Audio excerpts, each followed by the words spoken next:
Good afternoon. Welcome to the Durham Planning Commission. The members of the Durham Planning Commission have been appointed by the City Council and the County Board of Commissioners as an advisory board to the elected officials. You should know that the elected officials will have the final vote on any of the issues that are before us tonight. Tonight's meeting is being held virtually using the Zoom virtual meeting platform. So in this virtual meeting platform, public participants do not have the ability to talk or to be seen by default. And to maintain meeting decorum and a discernible record of the meeting, the chat function has been disabled. Speakers will be given the ability to speak at the appropriate time in the meeting.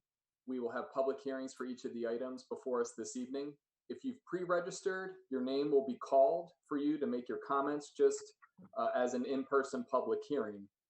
If you called in before the meeting started and staff was able to get your information, your name will also be called to speak at the appropriate time as normal. You may also call into the meeting tonight by dialing 1-301-715-8592.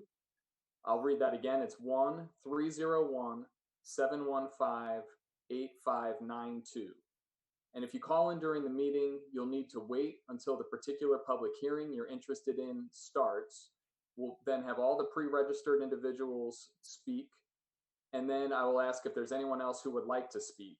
At that point, you'll need to digitally raise your hand. And you do that by pressing *9 on your phone. And I can remind you of that when we get to that moment. And when you are called on to speak, we ask that you state your name and your address, and then you can make your public comments. Finally, all motions are stated in the affirmative. So if a motion fails or ties, the recommendation is not favorable. Thank you. May we have the roll call, please? Good evening, Chair and Commissioners. Chair Busby, I believe the only absence we have for this evening is Commissioner Durkin. That's the only request I had for an excused absence. Commissioner Alturk. Here. Commissioner Amendolia. Hello, can anyone hear me? Mm-hmm. I cannot hear anyone. Oh. I can't hear anyone. Okay, Commissioner Amendolia. Here. Commissioner Baker. Here. Chair Busby. Here. Commissioner Johnson.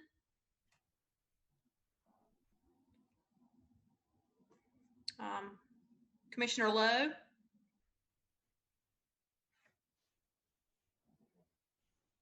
Commissioner Lowe. Okay, we'll circle back to Commissioner Lowe. Vice Chair Kinchin. Here. Commissioner Landfried. Here. Commissioner McIver.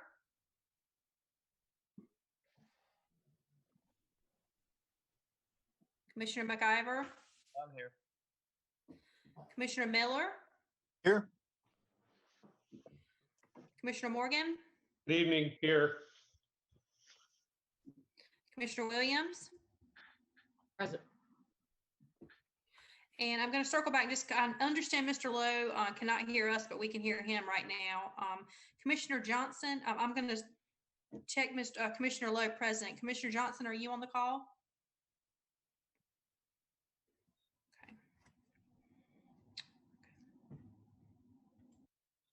If I may, I will accept a motion to provide an excused absence for Commissioner Durkin. So move. Seconded. Moved by Commissioner Miller, seconded by Commissioner Morgan, and we'll have a roll call vote, please.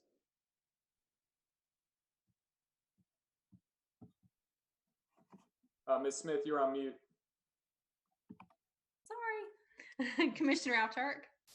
Yes. Commissioner Amendolia. Yes. Commissioner Baker. Yes. Chair Busby. Yes. Commissioner Vice Chair Kinchin. Yes. Commissioner Landfried. Yes. Commissioner Lowe.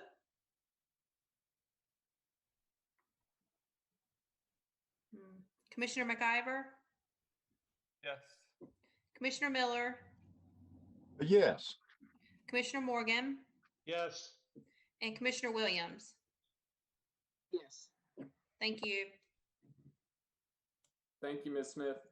We have no approval of minutes and consistency statements tonight, and I do not believe there are any adjustments to the agenda, but Ms. Smith, you may want to confirm that and any other legal guidance. Yes, so we must not have emailed you the minutes for 8:25. Is that correct? You did not receive those? We did, but they're on next week's agenda. Oh, never mind. Right. I'm mixed up because we're meeting 2 times in 1 week. Yes, so no minutes tonight and no adjustments for staff to the agenda. We don't have any adjustments. And we would just want to put on the record that all legal notice requirements were met and carried out in accordance with state and local law, and affidavits for those are on file in the planning department. Thank you. And we believe Commissioner Johnson will be joining us. If we hear that he's not able to join, we can circle back with an appropriate motion for an excused absence if he requests that. Yes, we'll keep an eye out for him to see if he joins late, and if not, we'll handle that later in the meeting. Thank you. Thank you. We will move to our first case of the evening. This is 1432 Ellis Road, and it is a case number A180011 and concurrent case Z180035, and we will begin with the staff report.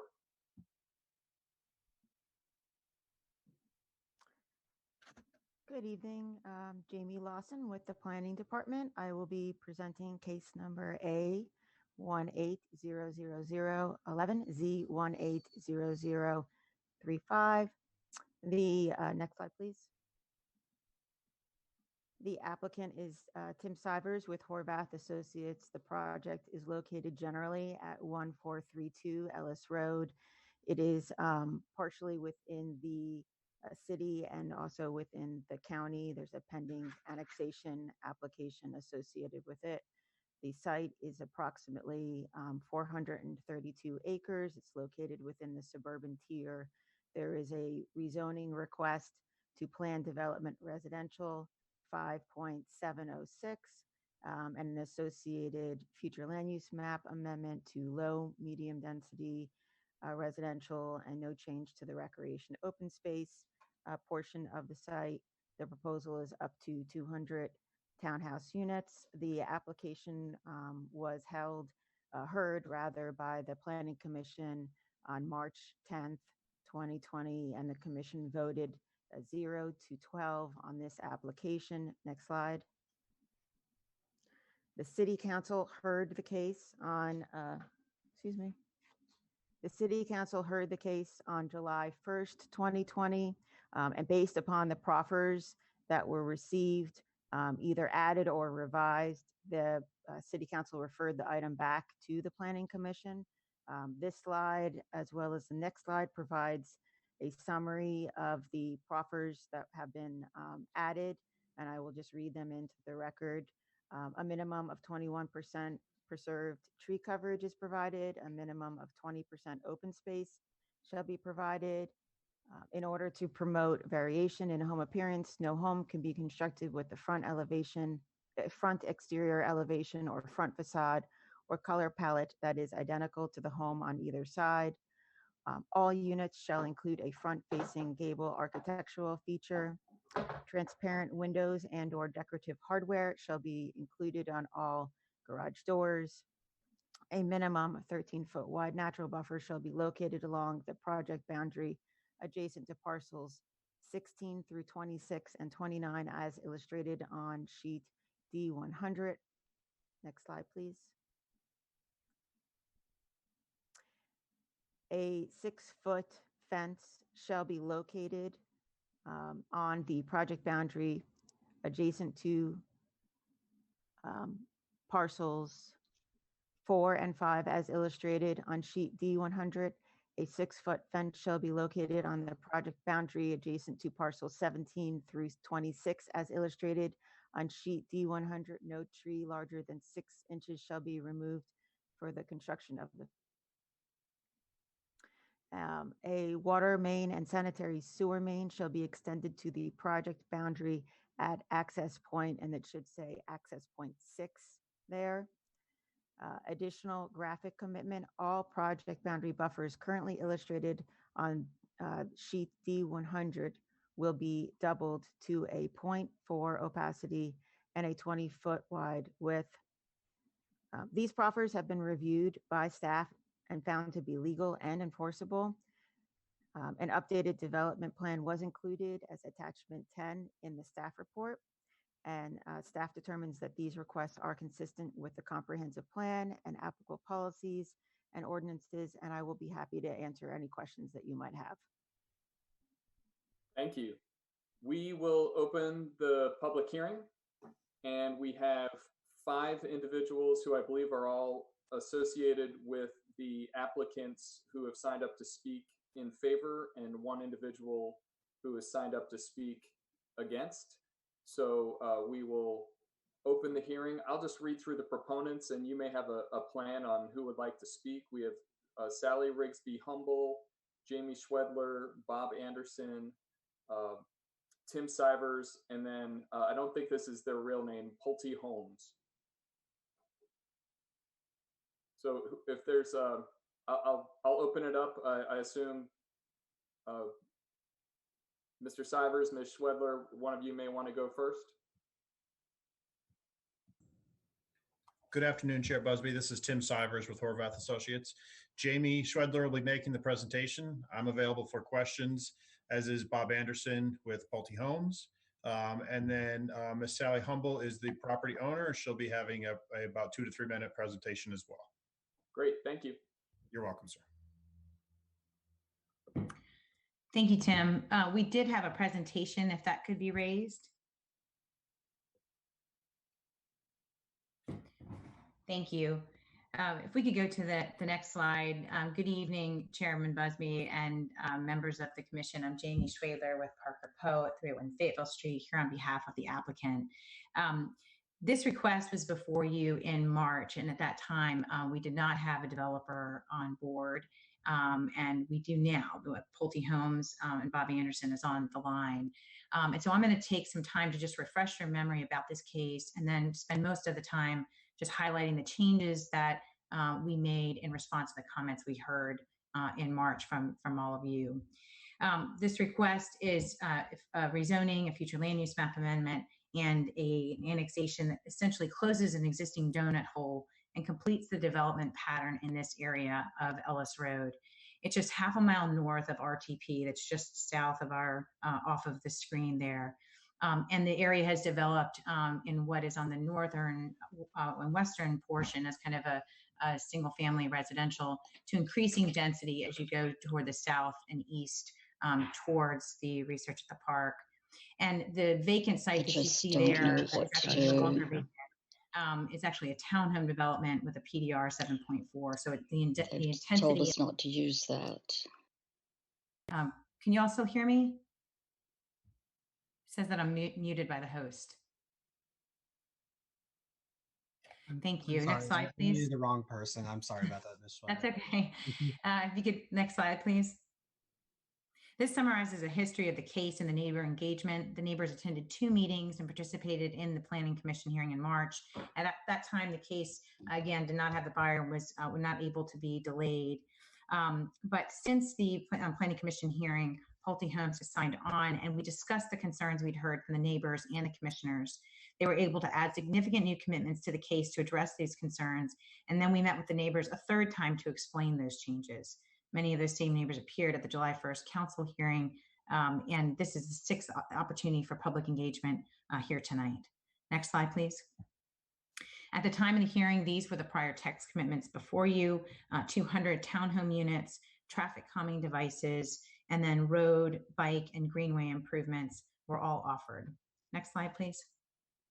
We also offered school contributions, housing, affordable housing contributions at $100 a unit, and a commitment to single car garage bays, open space programming, and 600-foot average block length. Next slide, please. This shows the feedback from the commission members and neighbors at that last Planning Commission hearing and the additional tech commitments we made in direct response. The lack of the developer was remedied by Pulte Homes becoming the buyer, which gave us more certainty and ability to add these additional commitments tonight. Pedestrian safety was a concern, and we'd like to note that the traffic calming devices have seemed to ease that concern from the surrounding neighbors.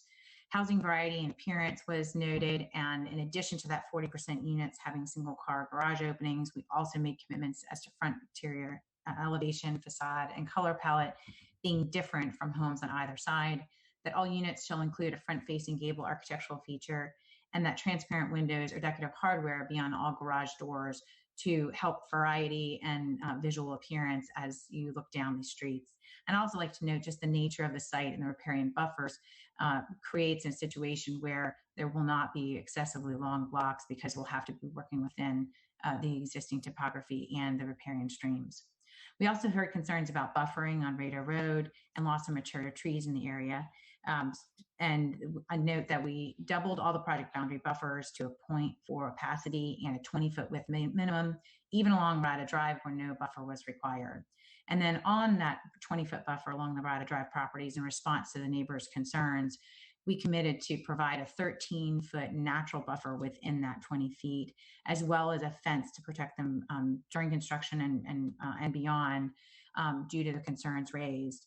And in that construction and placement of the fence to preserve trees 6 inches or more in caliber. So not only do we increase the buffer, but made a commitment to save those larger trees.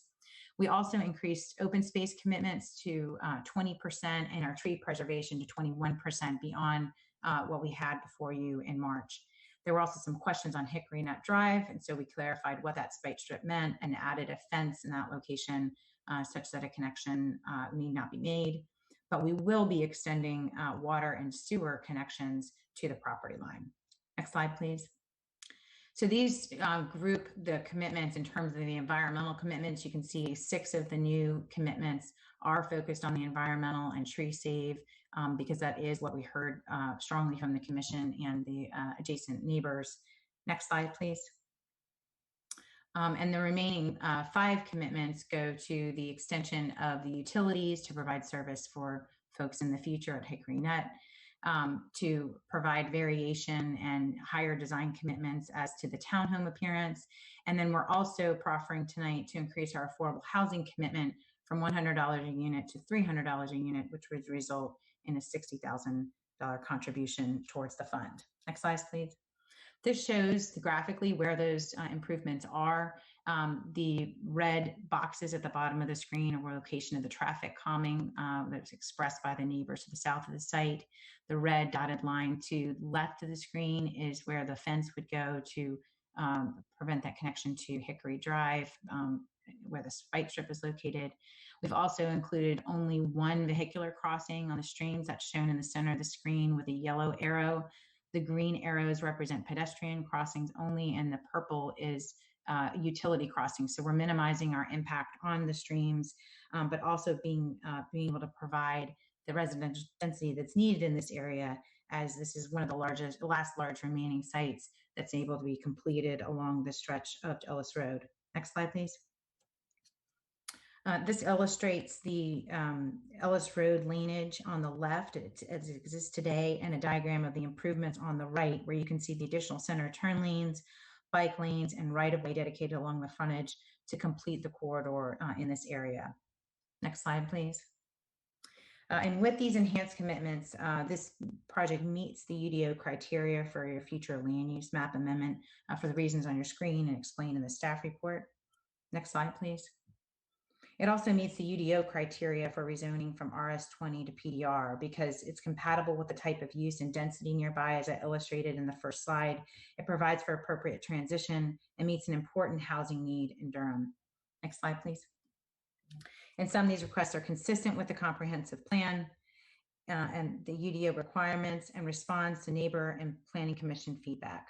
The changes we made since the planning commission date in March relate directly to the concerns raised and show a higher level of commitment than we were able to offer previously. And we're very happy to be back before you with a more complete proposal that we look forward to earning your approval here tonight.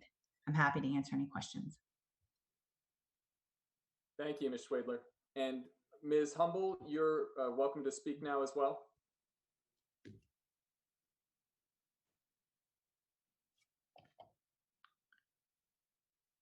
I believe I'll she's try trying that. to dial in. Yes.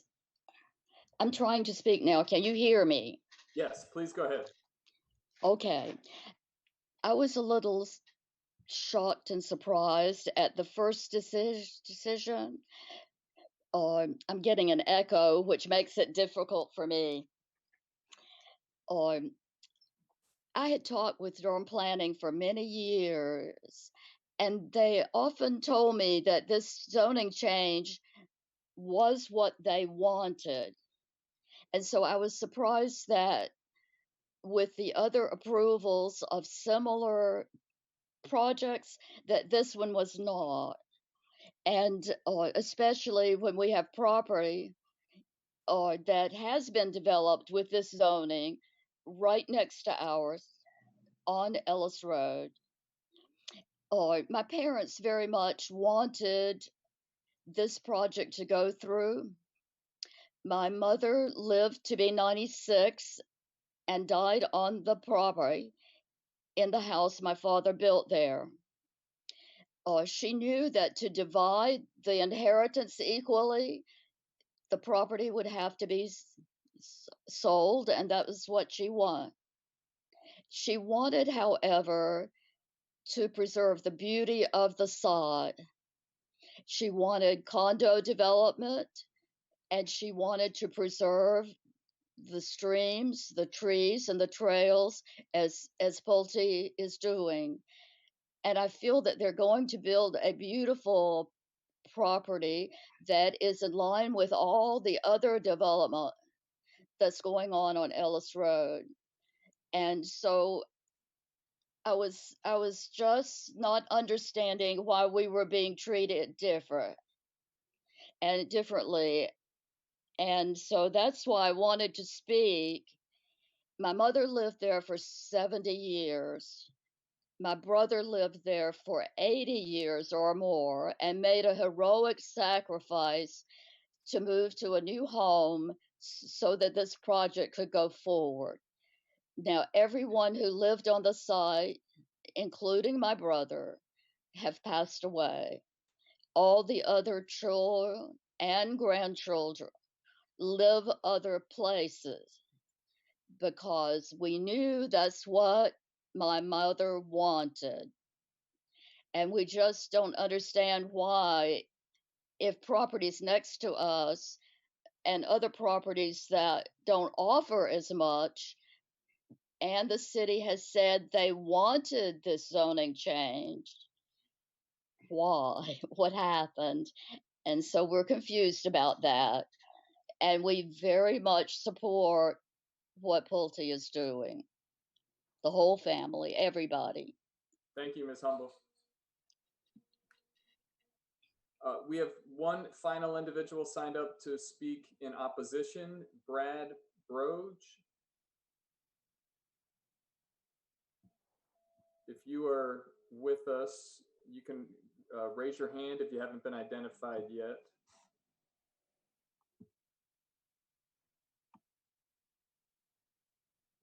Can you hear me? Yes, you may need to speak up, but we can hear you. Can you hear me now? That's better. All right. Hi, my name is Brad Brogi. I live on Rated Drive. I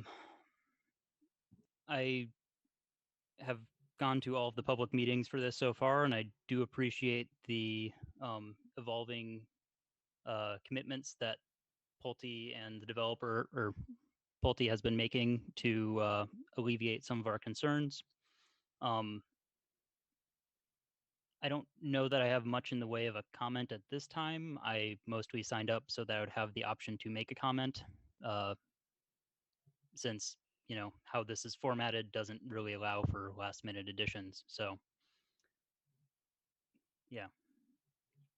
Thank you for listening to me.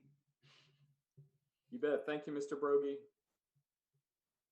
That's it for who I have signed up. If anyone else would like to speak, if you can digitally raise your hand, again, that's pressing *9 on your phone.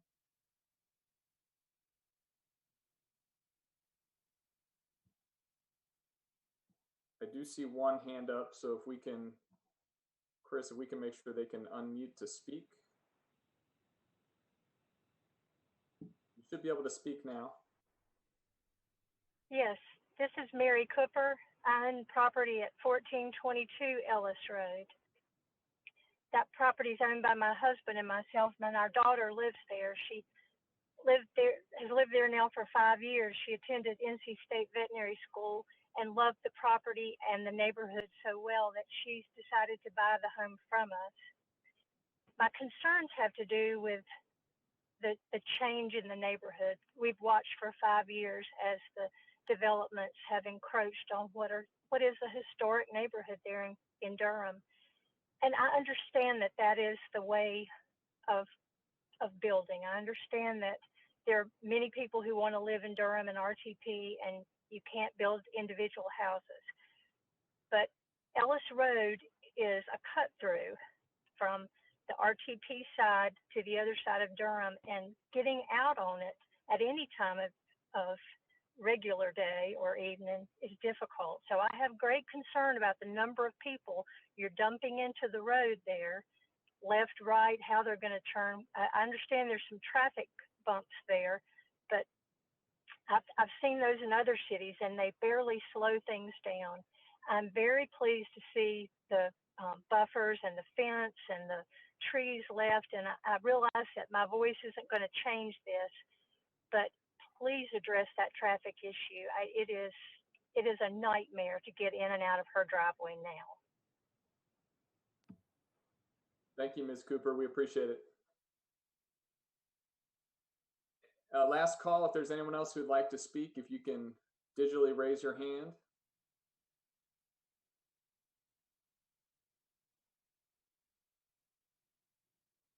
I don't see anyone else, so I'm going to close this public hearing and we'll go to the commissioners. Commissioner Miller, I see your hand raised. So my question has to do with the materials as they appeared in my packet. You sent us the earlier development plan and the new one, but the new one does not contain all of the commitments proffered and described in the staff report.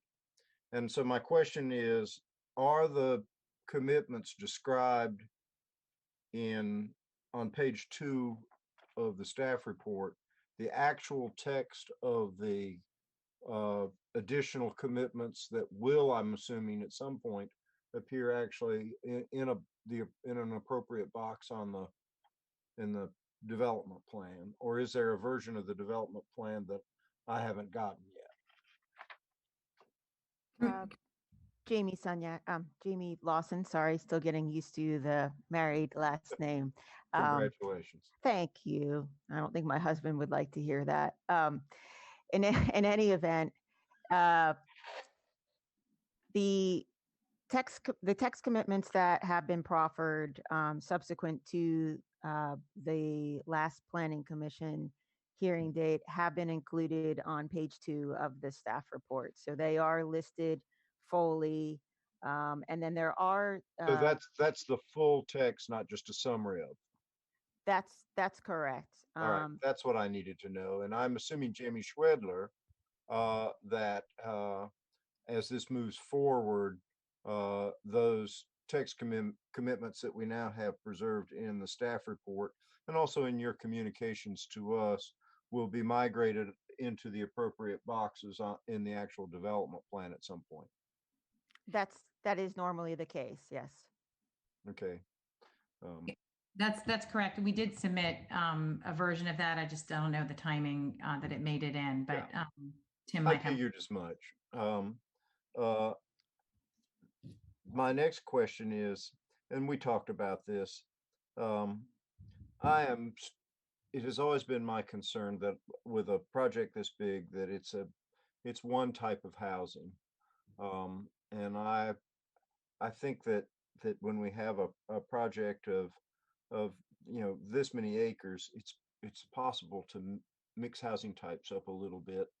And I'm disappointed that they're not here. I realize that we have townhouse projects this large and larger, that we've approved them in the past, and that I allow that the circumstances can exist, I suppose, where we might approve them in the future. It just seems to me that in the way that this area is developing out, some sort of mix of units would be happier than all one type. And we've discussed this before in our meetings on this project, but that was my concern in March, my principal concern in March, and it remains my principal concern today. And that's all that I have to say on this, Mr. Chairman. Thank you, Commissioner Miller. Commissioner Alturk? Thank you, Chair. I really just wanted to ask one of the neighbors that's on the call, Mr. Brogi, I think. You mentioned that you appreciated some of the changes in the last few months, and I'm just curious to hear what some of your other concerns were, if you still had remaining concerns, and if you've gotten a sense from other neighbors of what they're thinking. And I know you said you just wanted to comment, but I thought I would just pose it as a question if you had some thoughts on the case. I think that would be helpful to us to hear. Yes. So this is Brad. To answer your questions, my primary concerns were with the buffering and with how the construction itself would affect us living here at this property and being able to use our backyard. Having talked to the neighbors some, the neighbor at the end of the street expressed concern about construction adding more sediment to the creek. It sounds like with some of the other constructions that have been going on that the creek has been getting closer to overflowing during rain events. And so she had some concerns about that. Unfortunately, she didn't join the meeting tonight to express those herself. I had one other neighbor who expressed a desire to make that property into a green space, since that is dwindling as more and more developments go in this area. I don't believe. And one of the other concerns that I had brought up at actually when this was at City Council is that the accessibility of basically the accessibility is primarily car based. There's not much in the way of buses around here. There are some bus stops that are about a mile away, but Ellis Road is not exactly a safe road to walk on, which I realize is not primarily the responsibility of this one development, but is a concern that I have with as this is growing out. Does that answer your question? It does, yes. Thank you. That's very helpful. Thank you very much. Yeah, that's all I have for now, Chair. Thank you. Commissioner Turk, thank you. Other commissioners?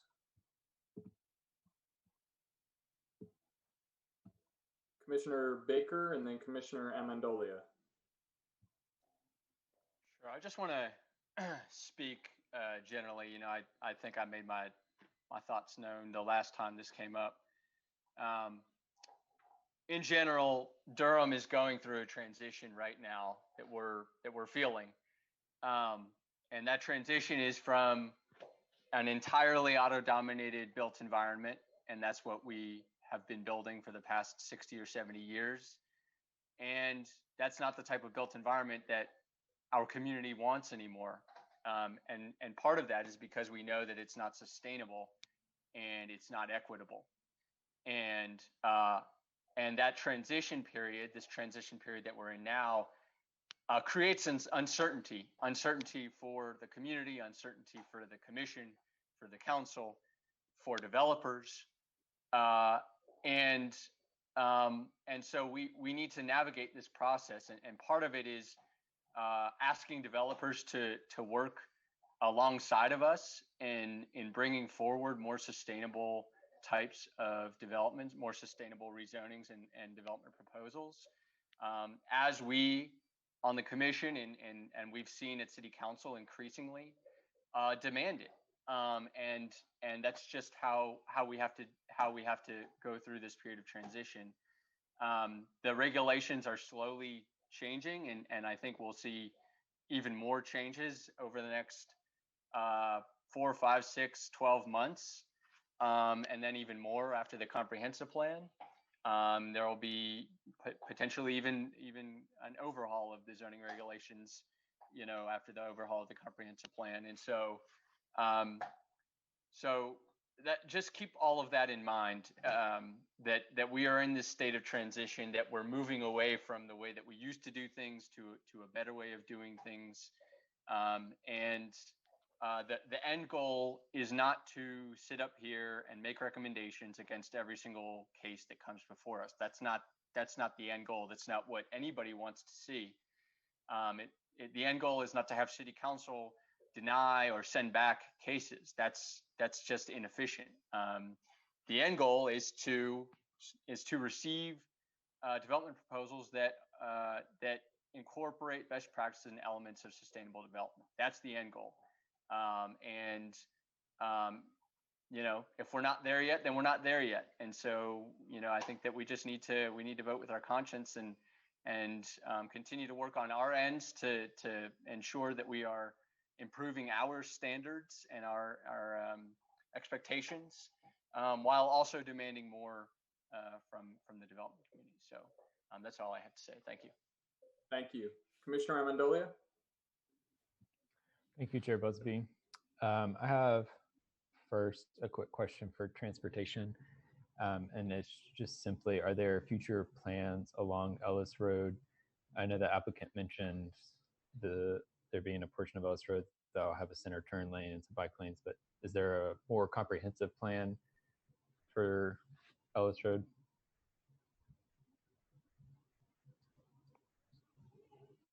Erling Thomas, Transportation. There are currently no funded transportation projects along Ellis Road. I would need to check the CTP to see if there is a long-range plan on tap, but even if it's not currently funded. Okay, thank you. And then I have one question for the applicant. I noticed there's a pond on the southeastern portion of the west parcel. I'm just curious what is planned to happen with that pond. Good evening. This is Tim Sivers with Horvath Associates. Yes, so that existing pond will have to be impacted because of the road widening improvements, along with the sidewalk that will be constructed and the bike lanes. That existing pond currently extends into the existing right-of-way just a little bit. So those improvements will have an impact on that pond. Okay, thank you. Yeah, I share a lot of the same concerns that have been expressed already. I think Commissioner Baker put it well. Even with the bike lane improvements and sidewalk improvements in this area, it's still quite a walk to any employment centers or commercial centers or retail centers. And so we are still creating an auto-dominated portion of Durham, and just continuing the same patterns of unsustainable development that we have seen in Durham. Those are all the comments I have. Thank you, Chair Busby. Thank you. I don't see any additional commissioners with their hands raised. Commissioner Miller, we'll come back to you, and then I think we'll be ready for a motion at the appropriate time. Chair Busby, I would like an opportunity to respond to some of the comments at the appropriate time. Well, thank you. We have closed the public hearing, so a commissioner may ask, and I will promise that I will ask you to give a response, but I'll call on Commissioner Miller first, unless he was about to make a motion. I was not about to make a motion, so, and I appreciate what Commissioner Member Baker said, but I have a question for him if he'll yield for that. I have to confess that when you talk about sustainable development, I have a hard time translating and understanding what you mean as with regard to this site. If you were in Mr. Sivers' shoes and your client was Pulte and they said, Nate, let's put on here whatever you think it should go here. What should development on this site look like? What would sustainable development be in your mind for this site? Help me understand, if you would. What would the components be? And Mr. Commissioner Baker, if you may, we are going to try to be brief as much as we can this evening, especially when we come back to folks for multiple comments. So the floor is yours, but I do ask for brevity. I'll be brief. So first couple things that they do well, 600-foot block length is very good. We've got street trees coming to us tonight, which is good. Things that I would like to see change, things that need to be incorporated. Of course, this is a little bit different of a site than some of the other sites that we've seen recently that are more defining new areas rather than being defined by existing areas. I think that we need to see more housing variety. We certainly need to see more of a mix of uses. We need to see some civic spaces incorporated, and it's important that homes and houses and businesses are fronting onto some of that civic space. The frontages of buildings is extremely important, and so we need to be demanding frontages that are pedestrian oriented, that are transit oriented, and that are bike oriented rather than completely auto oriented. And that might include having alleys in the back. And when there are alleys in the back, it also makes accessory dwelling units significantly more possible. So I think that they're really important elements of building frontages, location of buildings, orientation of buildings. Also green building, making sure that we're actually incorporating elements of sustainable building and design, and ensuring that we're incorporating elements of sustainable stormwater runoff and reducing impermeable surfaces. This has a lot of open space, so I think that the impermeable surface area is less of a concern. And then I would also like to see, in multifamily commercial building frontage, I'd like to see, covered porches, transparent frontages, other elements of good sustainable pedestrian-oriented design. Ensuring the parking is in the rear, ensuring that you have minimum street widths, and of course, as we're always demanding and as we're always requesting, I'd love to see. Thank you, Commissioner Baker. Okay. Yes, thank you. That does help me understand what we're talking about. Commissioner Miller, the floor is still yours if you'd like it. Will I make a motion, Mr. Chairman? Well, no, actually, if you don't mind holding. Okay, I'm sorry. No, that's fine. I wasn't sure. Jamie. I do want to give Jamie Schwedler an opportunity as part of my remarks. I'll ask you, Ms. Schwedler, if you'd like to make any closing comments in particular based on the discussion since your presentation, briefly. Yes, and I'll be very brief. I just wanted to point out that while we understand the goal of sustainability, we really tried to focus on responding to the comments that we heard from the neighboring property owners. And we did that. We increased all of the open space and the buffers and direct response to the concerns that were raised. And I think the generalized concerns of leaving areas as open space or what impact could happen is just the nature of an infill site like this. When you look at something that's half a mile north of the northern part of RTP, sandwiched between existing residential and all other approved projects, which you have approved in this area in the last couple of years to the south with higher density.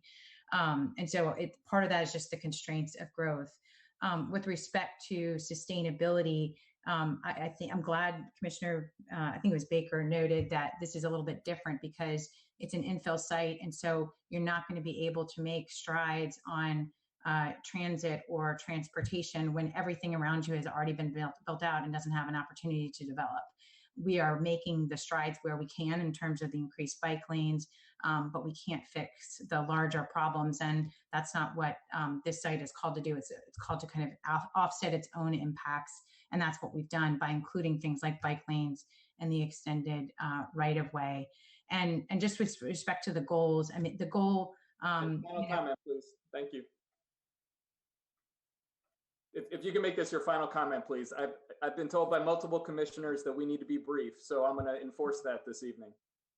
Sure. one of the goals could be sustainability, but it's also affordability. And that's what we're trying to reach here in the components and the architectural elements that we chose. Thank you. Final opportunity for commissioners. If you have questions or comments, if not, Commissioner Miller, I'll call on you to make a motion, please. Thank you, Mr. Chairman. In connection with case A18-00011, the plan amendment segment of this matter, I move that we send that forward to the City Council with a favorable recommendation. Seconded. Thank you. A move by Commissioner Miller, seconded by Commissioner Morgan, and we'll have a roll call vote, please. Commissioner Alturk, No. Commissioner Amendolia, No. Commissioner Baker, No. Chair Busby. No. I'm going to call on Commissioner Johnson, but I don't think he's joined the meeting. Commissioner Johnson? Okay, I'm going to mark him off for now. Vice Chair Kenchin? Yes. Commissioner Landfried? No. Commissioner Lowe? Yes. Okay. Commissioner McIver? Yes. Commissioner Miller? No. Commissioner Morgan? Yes. Commissioner Williams? No.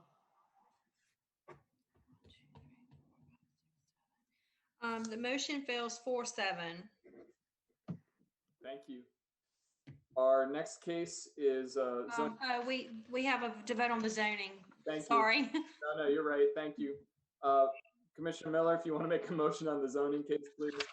I will, Mr. Chairman.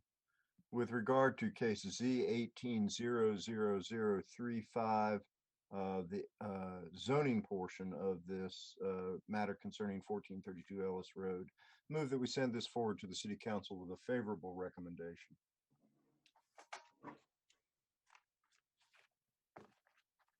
Second. Second? Baker? Okay. Great. Thank you. We'll have a roll call vote, please. Commissioner Alturk? No. Commissioner Amendolia? No. Commissioner Baker? No. Chair Busby? No. Vice Chair Kenchin? Yes. Commissioner Landfried? No. Commissioner Lowe? Yes. Commissioner McIver? Yes. Commissioner Miller? No. Commissioner Morgan? Yes. Commissioner Williams? No. The motion fails 4-7. Thank you. Now we'll move to the next. It is case Z190037. It's Carrington Woods II. And we'll start with the staff report.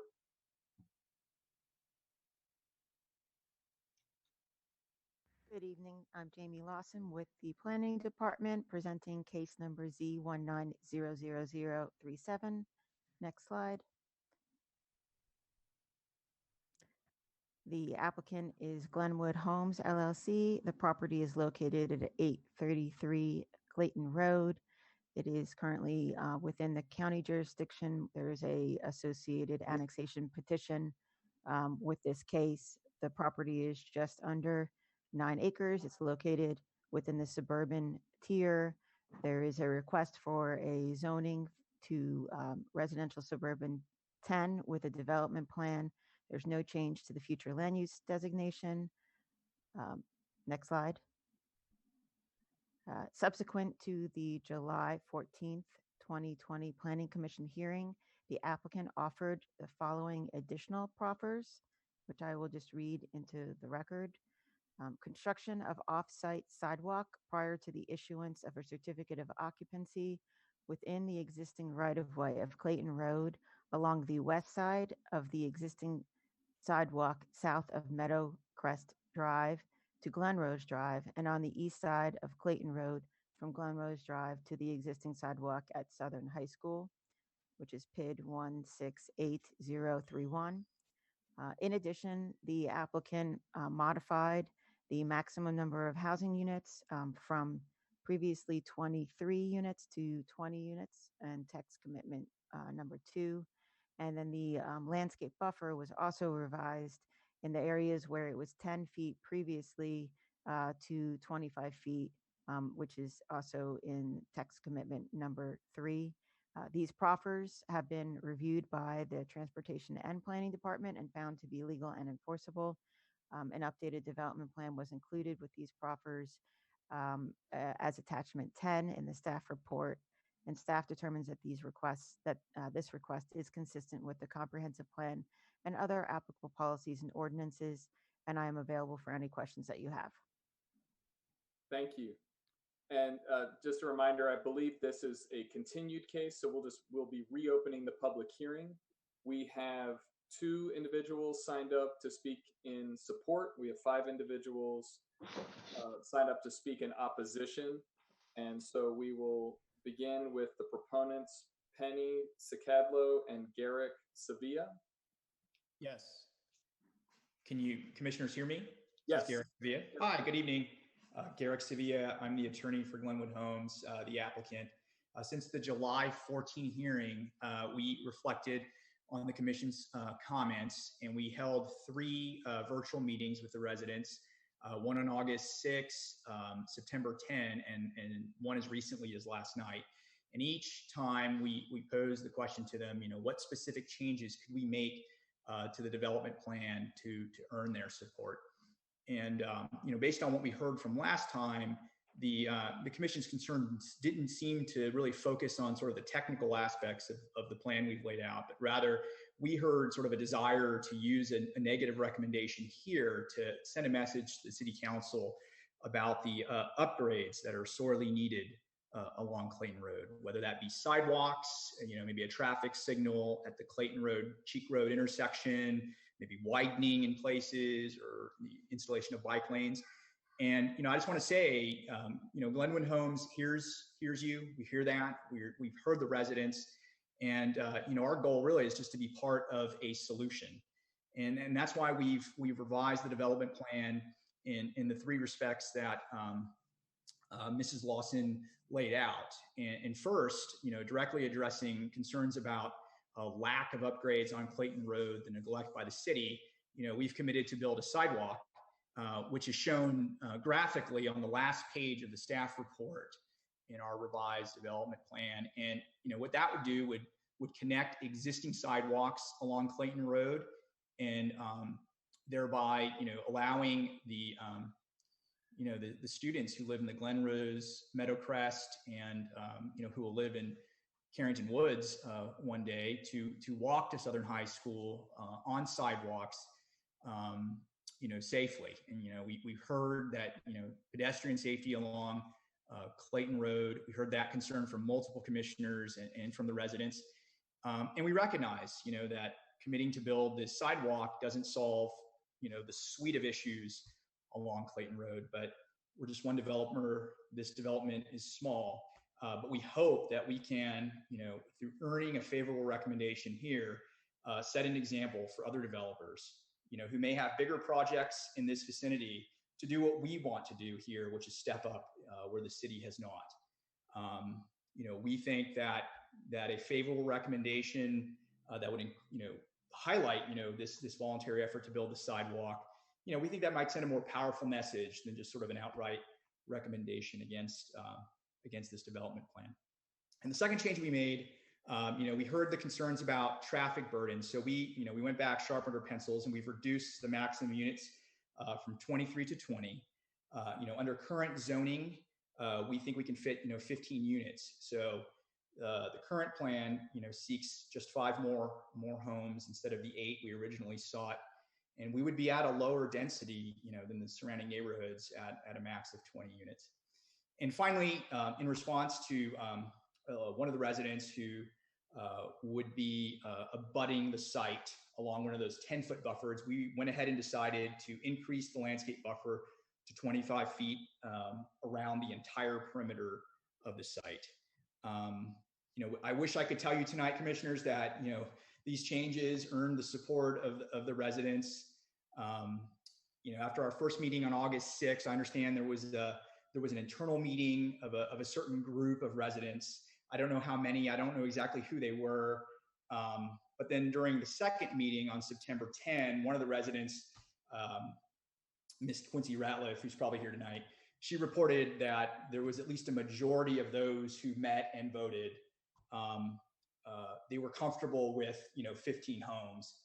And, I explained to the residents that existing zoning already allowed for that.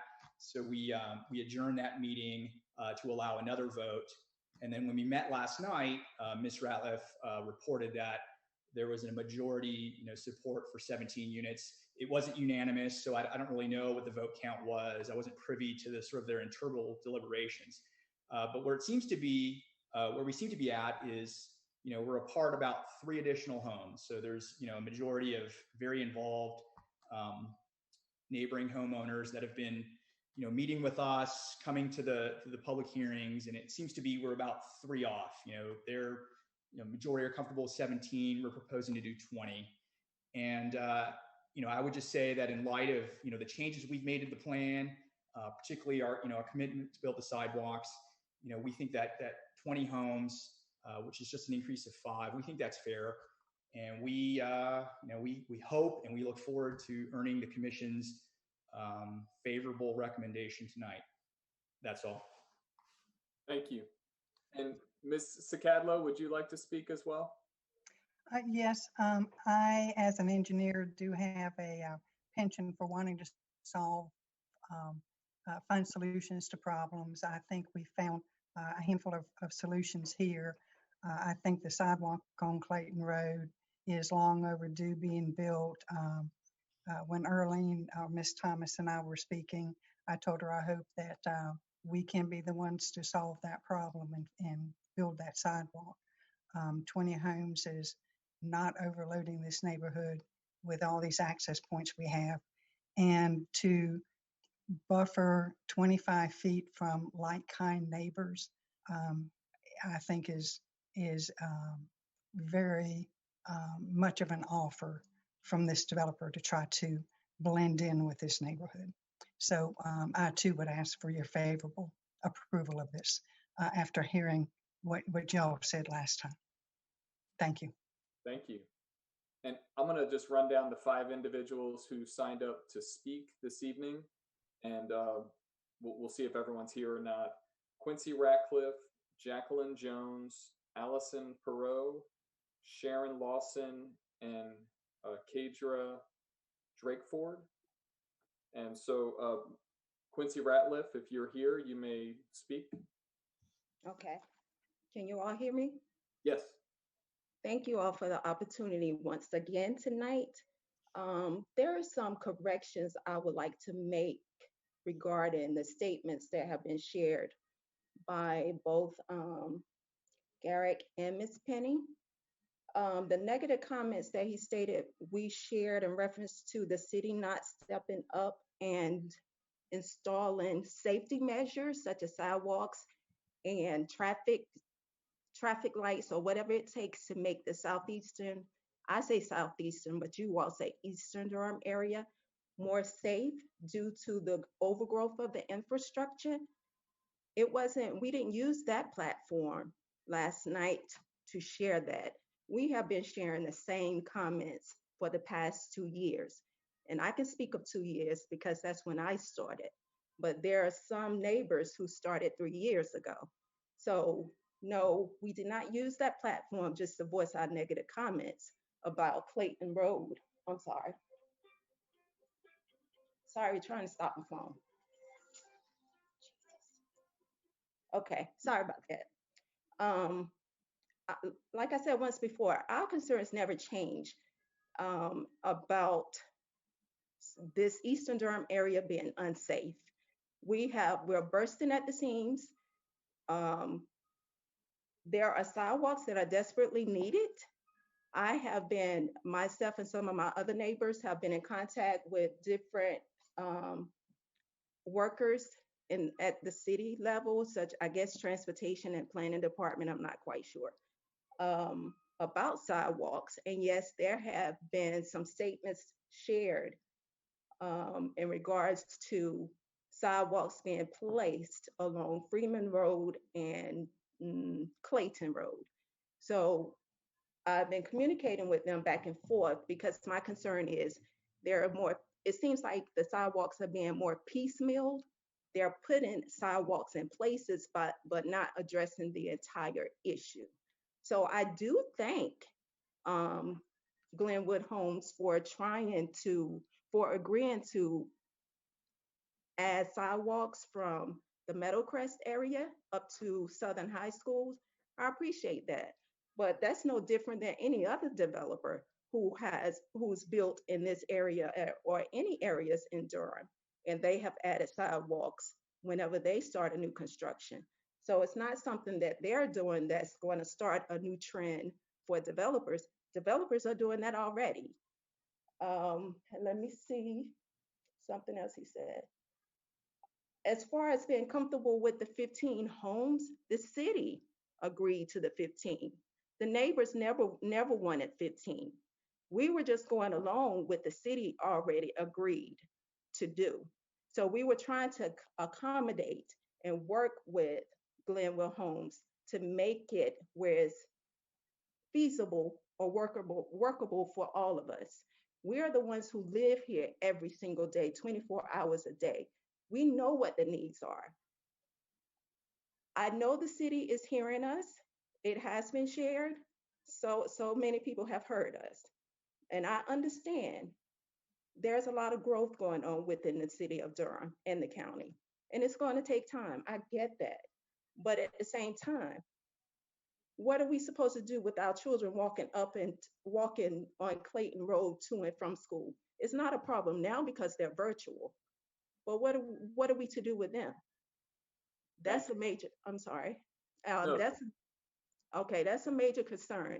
Then we have pedestrians trying to get to public transportation, parents with children in strollers, and people in wheelchairs. We don't have sidewalks. We do need to wrap up, Ms. Ratcliffe. Okay. And the last statement I want to share, Ms. Penny stated she has been trying to work with us. Well, I'm gonna be candid. Ms. Penny has not been forthcoming with the truth for 2 years. There have been so many inconsistencies with her statements that we don't have much trust in what she says. Now, Mrs. Avila, I can tell him, thank you.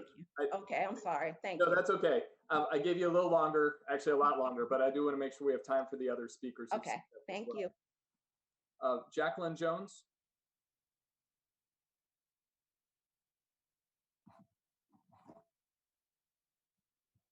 I believe I saw you. Yeah. So if we can unmute you.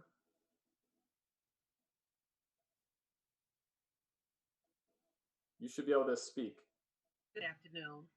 So I did not indicate that I wanted to speak, but maybe this is a blessing from God. I am opposed. I am late coming to the joining this group, but I am very opposed to the subdivision because it has 2 entrances from the subdivision that will access the Twin Lakes subdivision and our main road that runs through the subdivision, Woodland Park Road. As Quincy just stated, there is already a great deal of traffic. Carrington Woods I was built right behind our subdivision and has access onto Woodland Park, which has increased the traffic. And so Carrington Woods II, which will not have access to Clayton Road, all of that traffic, or the majority of it, will also feed into our subdivision. That is very concerning for the reasons that Quincy has already stated. The traffic here in this area I've lived in this area for 30 years. I'm a Durham native and have lived here on this side of town for 30 years. And the traffic has increased exponentially. And I am very concerned about dumping even more traffic onto Clayton Road. There are 2 more subdivisions at least proposed or being considered for the Clayton Road area. Very concerned about the pedestrians as well as those of us who drive that road every day. It is a thoroughfare or a cut through for people who are trying to go to Highway 98, Highway 70, as well as Interstate 85. And it is for those reasons that I am in direct opposition to having the subdivision have more than 15 that you have already approved. Thank you. Thank you, Ms. Jones. Allison Perot? Hi, can you hear me? Yes. I'll keep it brief, but I am also opposed. I am a relatively new resident of the neighborhood, and really my biggest concern is with the safety, the increased traffic along Woodland Park. We have a lot of neighbors who are out walking throughout the day. I can look out my window because I'm working from home, and I see many, many residents walking throughout the day, and we do not have any sidewalks or anything in our neighborhood. And I'm worried that the increased traffic on Woodland Park Road, because there is no main entrance onto Clayton Road for the Carrington 2, I'm worried that that increase of traffic could cause some problems. And I do want to note that an increase from 15 to 20 homes is a 33% increase. So that is a significant percentage increase.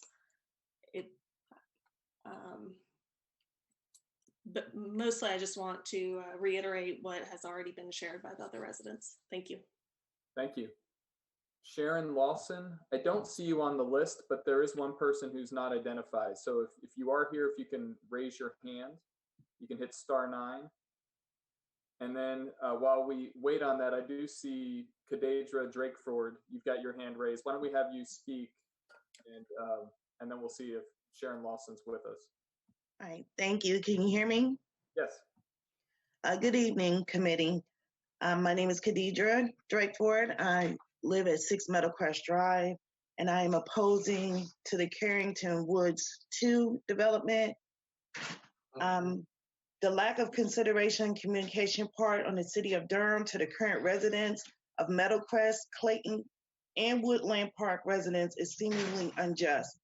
The developer of Carrington Woods II has communicated that they intend to propose the benefit of creating sidewalks, which is much needed, and they feel as though that may alleviate some of the anticipation of the greater population of 15 homes, but it will also increase the traffic to an already hectic, unsafe, and heavily traveled area. The construction alone will increase noise values and bring unnecessary large equipment travels through our small, quiet neighborhoods. Lack of privacy is a definite concern. And the border that they suggested, I feel as though still is going to run into the backyard of many of the residents who have lived here 10 years plus. Due to the closeness of Twin Lakes, I felt like the land should have been rezoned as wildlife preservation. There are no one offering any solutions as far as the wildlife issue that we're going to have to encounter because of the construction. The wildlife existing has nowhere to go. So our sheds, crawl spaces, and our backyards are going to be refuge to a lot of wildlife that I feel like should remain in their normal habitat areas. I thank you all for listening to my concerns, and I hope that the city does provide more affordable housing, but as far as increasing our taxes or overpopulating the area, I hope it doesn't come at a cost of losing the current residents in our area. Thank you. You're welcome. And then Sharon Lawson, or if there's anyone else who would like to speak on this issue, if you can digitally raise your hand, you can hit *9, and we'll give you that opportunity.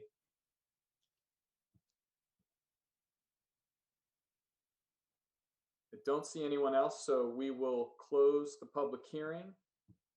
Commissioners, questions or comments? Commissioner Miller. So I have voted against development on this site a couple of times already, but I have to say this time we're going from RS20 down to RS10. The surrounding area and the neighborhoods where the stakeholders all live is RS10. What's now proposed is rezoning this to RS10, but essentially developing it just only a little bit ahead of the RS20 density. I mean, it comes down to like 2.3 or 2.23 units an acre.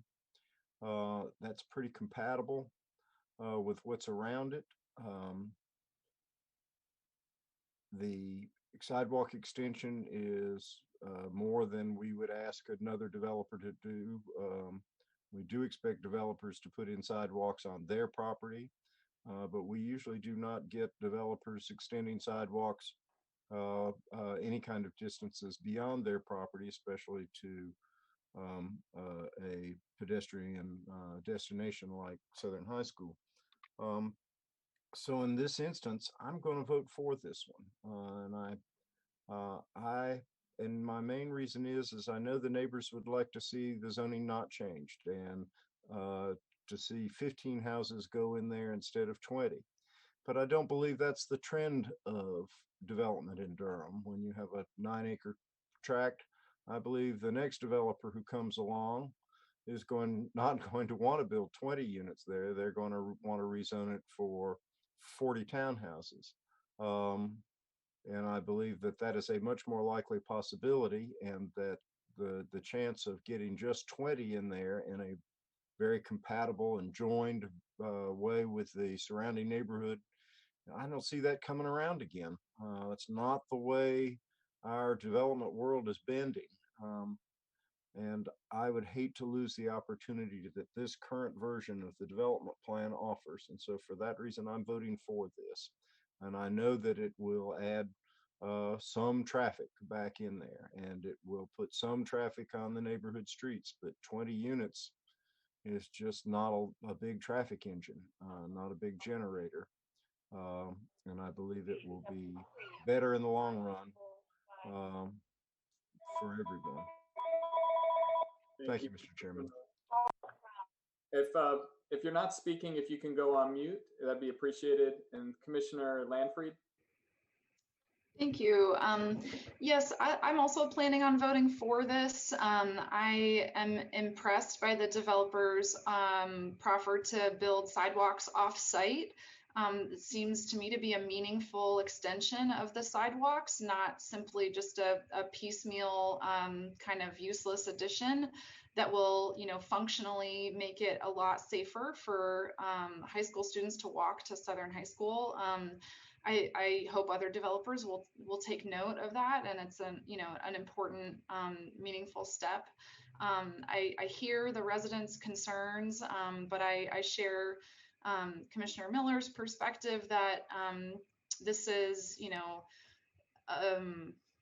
that this development is unlikely to be matched in terms of the community's priorities. I think this might be as close as one could get, and I know that might be disappointing to hear, but I think the difference between the proposal here and what could be built by right is quite small, and it comes with a lot of benefits that you might not see otherwise. So I'm planning on voting for this.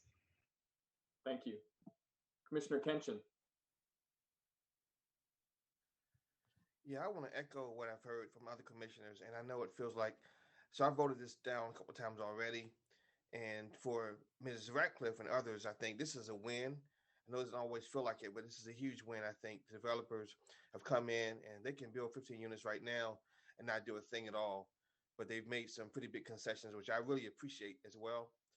I wish I can go back in time and kind of fix some of the stuff that's happened before. I'm really saddened by the uneven development that I see in the city of Durham, the county of Durham. It really frustrates me. And I wish I could I can't fix that though.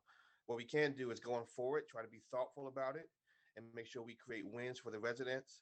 This is a win to get this done. I led the charge against this earlier because I just think that the traffic and the students who are walking around that road was unsafe. I do feel like this is an improvement and it's a win. I appreciate what the developers have done. And if we don't approve it now, I think someone come in, as Commissioner Miller said, and just make something really, really bad, a bad development, which they can do by right. So I think this protects it, play a little defense.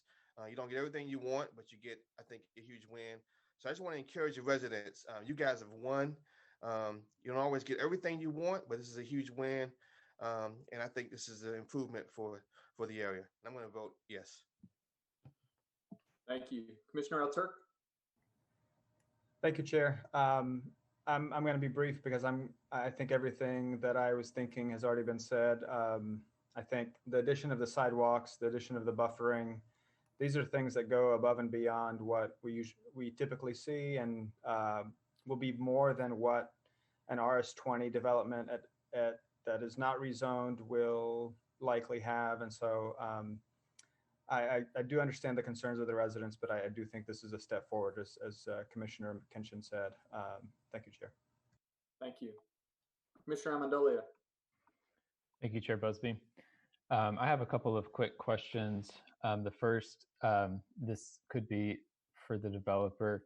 There will be several homeowners whose the frontage of their home would now have a sidewalk and sidewalk construction on it. And I'm really just curious, have those homeowners been informed of this proffer? Have they been consulted in the decision making at all?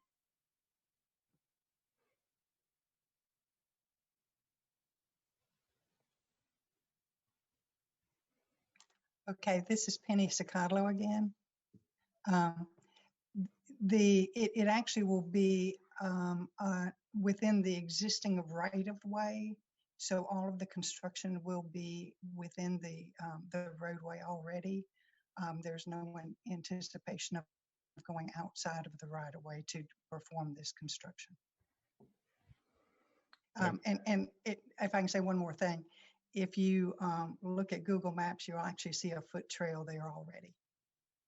Yes, I went and drove by it, and my concern is not simply that the owner's properties will be impacted, but just the knowledge that there's going to be some construction there, there's going to be some things going on. But thank you for that clarification.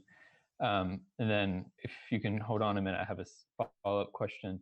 The sidewalk is on the west portion for some of the way, and then on the east portion. And so I'm curious if there's any plan for a crosswalk or some kind of traffic calming approaching that. I know driving south on that road, it comes around a curve, and that's where it's going to end up inevitably crossing. I'm curious what the plan is there. Okay. Yes, I actually have pulled up some of the DOT pavement marking standards. There's definitely a marking standard for a school crosswalk. And in speaking with Ms. Thomas, we discussed this at length. And what we chose to do was to have the crosswalk at an intersection, which is at Glenrose Drive. We wanted it within the existing school markings. The school zone is marked on the asphalt already. And we wanted it in the straightest section we could get in Clayton, on Clayton Road. So that was the 3 criteria we used for picking this location to join the east side sidewalk with the west side sidewalk. Okay, thank you. Yeah, I won't say much more. I agree with what everyone else has said. I think this is a win and that we have accomplished a lot with this case. I'm glad to see the developer going above and beyond and solving some problems that they weren't necessarily responsible for. I will be voting yes on this. Thank you. Thank you. I don't see any other commissioners with their hands raised, and I'm going to echo what my fellow commissioners have said. I do want to just say to the neighbors that spoke tonight and that have been organizing for a number of years, I don't like to vote against a neighborhood when they have been working on an issue. And I hear you, and I hear your concerns. My vote is going to be similar. I'm going to vote yes because given that the base zoning is already to allow 15 homes, I do believe that you are getting, the neighborhood will have challenges, and there will be construction, which there would have been construction regardless if they built the 15 units. I hope that if this does move forward and is approved by council, that this sidewalk will be a benefit to the neighborhood. This was one of the major reasons I voted no previously. But I hope you will stay organized and engaged on this issue all the way through to the governing body and on other issues for your neighborhood. I really respect and appreciate what you've been doing. So thank you. I will entertain a motion at the appropriate time, and that is now. Mr. Chairman, with regard to case Z19-00037, Carrington Woods II, I move that we send this forward to the City Council with a favorable recommendation.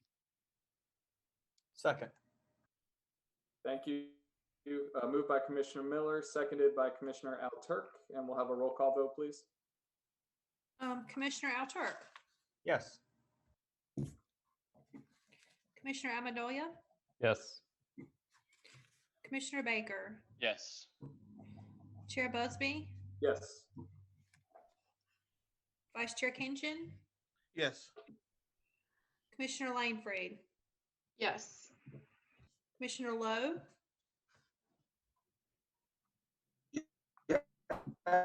Yes. I got you. Commissioner McIver, Yes. Commissioner Miller, Yes. Commissioner Morgan, Yes. and Commissioner Williams. No. All right, the motion passes 10-1. Thank you. We have two final cases. They are both text amendments to the Unified Development Ordinance. And the first case is TC 2000001, and that is the trees and landscaping. And we'll start with the staff report. Thank you very much, Michael Stock with the Planning Department. I apologize. I'm not going to use my video because it tends to suck up a lot of bandwidth and make me cut in and out. And although you might like that to happen to me, it's not as much fun on my end. But TC 2001 is a text amendment. It's a follow-up text amendment from a trees and landscaping amendment that happened around the last year with working with Trees Durham. It's a follow-up because it was a commitment to develop revised standards for street trees and right-of-way, and also some additional slight modifications to tree coverage requirements. And plus, there are some other aspects in this also. The biggest thing, as I mentioned, is the move for street trees to be placed within right-of-way. The original agreement with Trees Durham was to start out with just residential streets in the suburban tier for new streets, new residential streets in the suburban tier. Staff when we were drafting it felt that there was no good reason not just to say any new street or extension of a new street. So the proposal within this text amendment is any new street will require street trees in the right of way. Those that instances where it wouldn't be required, such as new streets, it's reduced from 30 feet from the right of way to 10 feet from the right of way.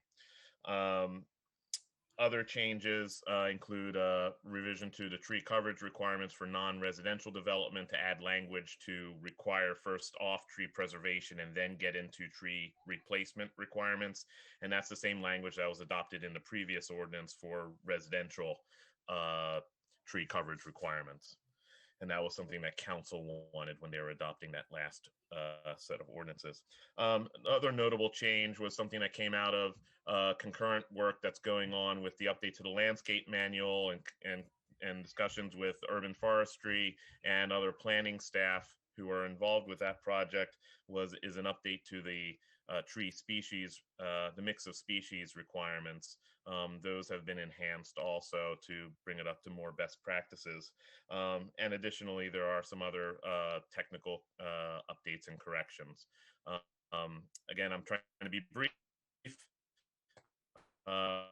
And one other note, there was a question about in sections 964C, some language about that existing language for street trees about needing to be at least 4 feet from the right of way. I sought clarity. Trees Durham sought clarity for that standard, and I pointed out to the additional language that was added to it, but we may take a look at that standard again. It may be redundant standards based upon the new standards for street trees within the right-of-way requirements. So we'll take a look at that as we move, before we move forward to any public hearing with the elected bodies. Thank you, and I'll be happy to answer any questions. Thank you. We will open the public hearing. We didn't have anyone who signed up in advance, but if anyone who is here would like to speak in the public hearing, you can raise your hand. Again, you can press *9 on your phone.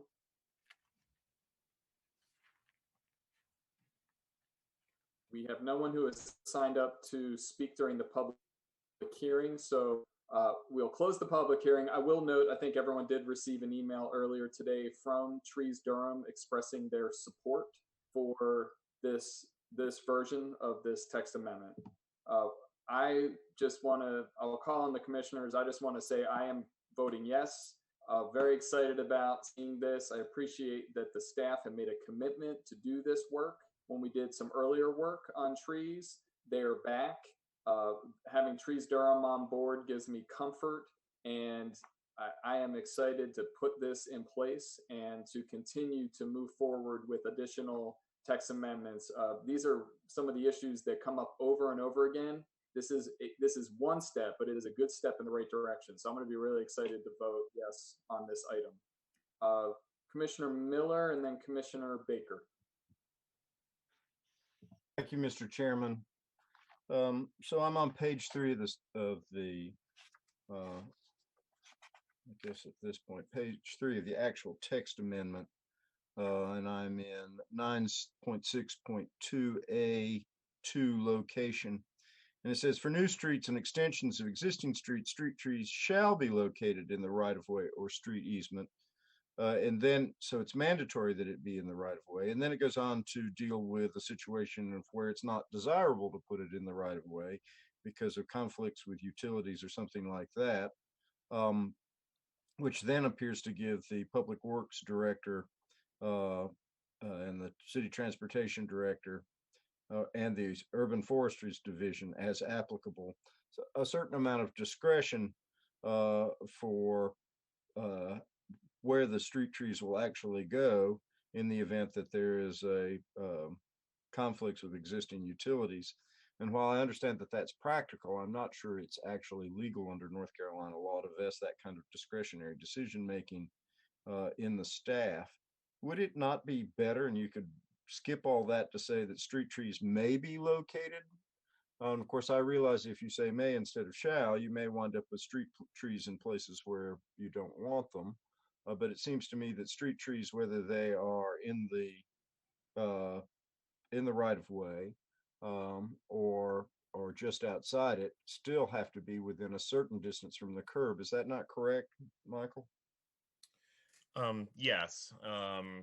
There are going to be some provisions. We're working with Public Works right now to get concurrent new street cross sections developed. So there will be specific locations for the street trees within right of way. There'll be basically a green corridor within the right of way. So conflicts, and we're talking about new streets, so the conflicts should be minimal. Right, and so I live in a neighborhood where ancient street trees are planted between the sidewalk and the curb, and that space is very small, and it has wreaked havoc on the sidewalks, and there are conflicts with utilities everywhere because they're overhead. And I just want to make sure that we're not just driving ourselves into the same situation that caused the developer in the late 19-teens and the early 1920s to put street trees in my neighborhood where they didn't fit very well, and now we're paying the price. Yeah, absolutely. That's one of the biggest concerns we had, and why we didn't want to include these provisions in the last round, because we wanted to have more meaningful discussions with Public Works and Urban Forestry as to not only pairing this with the updates to the landscape manual that'll be coming in the next couple months or so, but also working with Public Works and developing actually adequate street cross sections to address new utilities going in. The landscape manual, as you're probably aware, does limit or prescribe, I should better say, the types of species that are appropriate within as street trees. And although I'm going off of memory, willow oaks are probably no longer an allowed species because of the issues that they cause. However, there are going to be other canopy trees that would be allowed. Well, say what you want to about willow oaks. They certainly have served Durham for a long time. Oh, absolutely. And they're tough trees, and they can take it. And I noticed that a street tree interval is still 40 feet.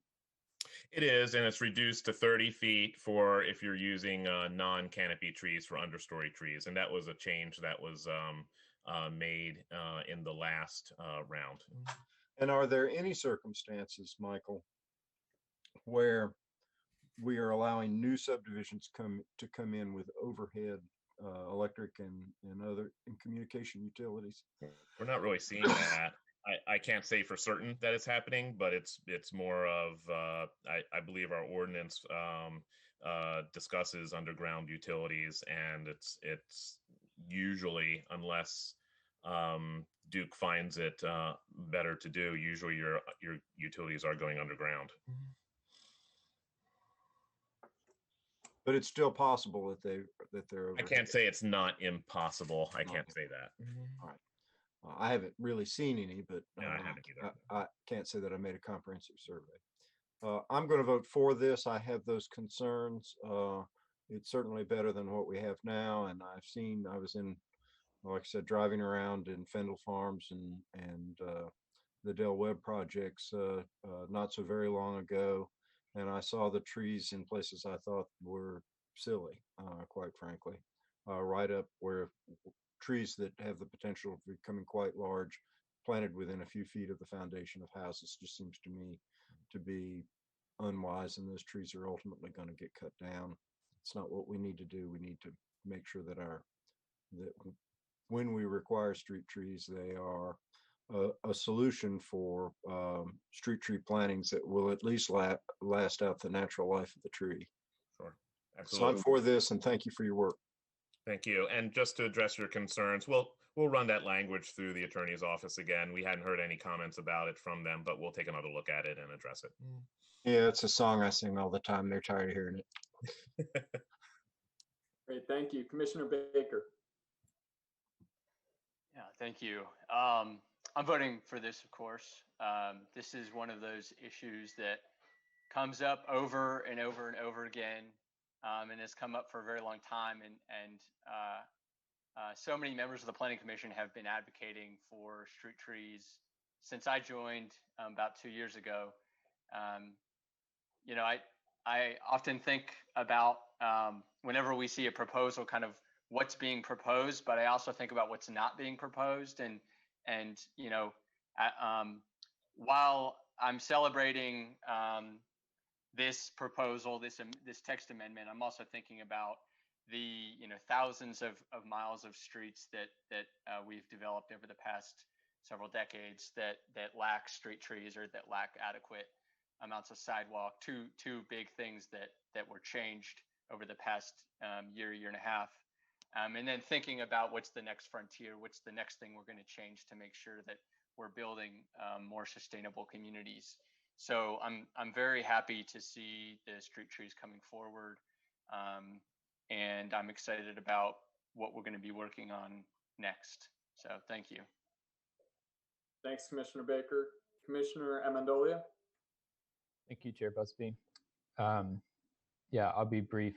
I agree with everything that's been said. I'll be voting for this. I'm excited to see this come through, and I'm also excited about the way it came through. I would like to take a minute to just point out the process of this was done with a community group that is well known and well trusted. And it seems that this process has been going on for quite some time, that it's been very thoughtful. And I would just like to take a moment to contrast this to the process we just saw in regard to development agreements and say, this is the process I prefer, and I am thankful for it.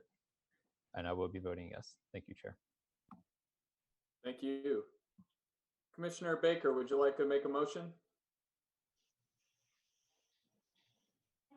put me on the spot here, Brian. I move that, oh man, how do we do these motions? I move that we send item TC 2000001 forward to the city council with a favorable recommendation. Seconded.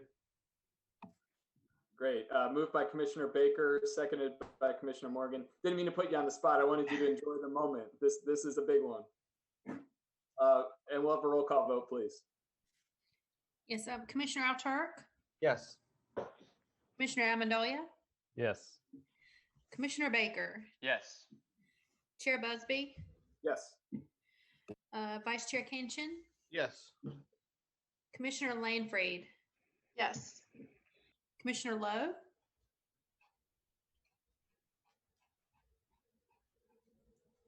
Commissioner Lowe. Yes.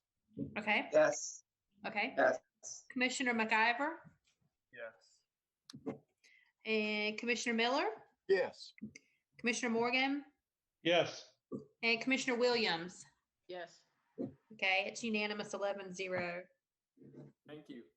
And our final case for the evening is case TC 2000002, and that is Omnibus 15. And let me just say, when we wrap this up, there are a couple housekeeping items before we wrap up, but they should be quick. But please don't jump off after the vote. We'll start with the staff report. Thank you again, Michael Sock again with the planning department. Everybody's favorite text amendment, Omnibus, always full of fun little gifts and excitements. This is a set of text amendments that Planning Commission and we take to Planning Commission and the elected bodies routinely, usually on an annual basis. That is a collection of corrections or minor policy changes or addressing state statute changes that we develop a list over time and put into one text amendment. I'll try to be brief, but hit some of the highlights. Well, as I see them, but I'll be glad to answer any questions about the other aspects. Probably one of the biggest things in this one is the exemption of schools from transportation special use permits in accordance to NCGS 168-307.1. Transportation brought this to our attention not too long ago, and Chair Busby, probably, I believe you were in the JCC PC meeting about this, where transportation gave a pretty lengthy discussion on this. It's an unfortunate statute that does not allow municipalities to require off-site roadway improvements, and any roadway improvements that could be required, they have to be connected to a driveway to the site, and it is incumbent upon the municipality to pay for those improvements. So based upon that information, it was determined that a transportation special use permit requirement for schools was not in the best interest of anybody, because it wouldn't get the city or in the county, NCDOT would not want to pay for those improvements either. It is something that is on the radar of elected officials, and I don't know to what extent they've had further discussions, but I know at JCC PC there was a lot of commitments to have further discussions at their joint city county meetings and other meetings and discussions with the school board. This does not relieve schools of doing traffic impact analyses, and that's a big important thing, because that's really what catalogs and determines what are the roadway impacts for schools that generate more than 150-hour peak hour trips. And that is something that can be used in the future to align capital improvement programs, or if there are agreements made with Durham Public Schools for them to, yes, pay for those improvements. One thing that's also important to know about this is it's not limited to just public schools. It is any school. It applies to a charter school. It applies to a private school. So it is an unfortunate statute, but is one that we have to deal with right now. I will move on from that one there. Other items in this are changing standards to the Science Research Park District. for sites that will use emergency facilities. There is a donation of a site in RTP to the city for a fire station, and Research Triangle Foundation was not in favor of rezoning the site, but they were in favor of standards that were more appropriate to office institutional standards for these kinds of uses. You want these uses, it's going to be on a small site. These uses are usually on small sites, and the setbacks in the SRP and the other requirements are for large campus 100-acre sites with multiple hundreds of setbacks. So this amendment really just applies the OI standards, the office institutional standards, to sites that will be for emergency service facilities, and it includes police, fire, EMS, and other similar services.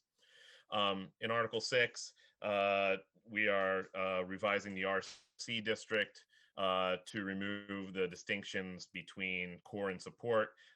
Those were developed back when there were light rail stations in mind, and they were based upon distances from station platforms. Well, there are no station platforms proposed. So basically, we're defaulting to generally the support numbers.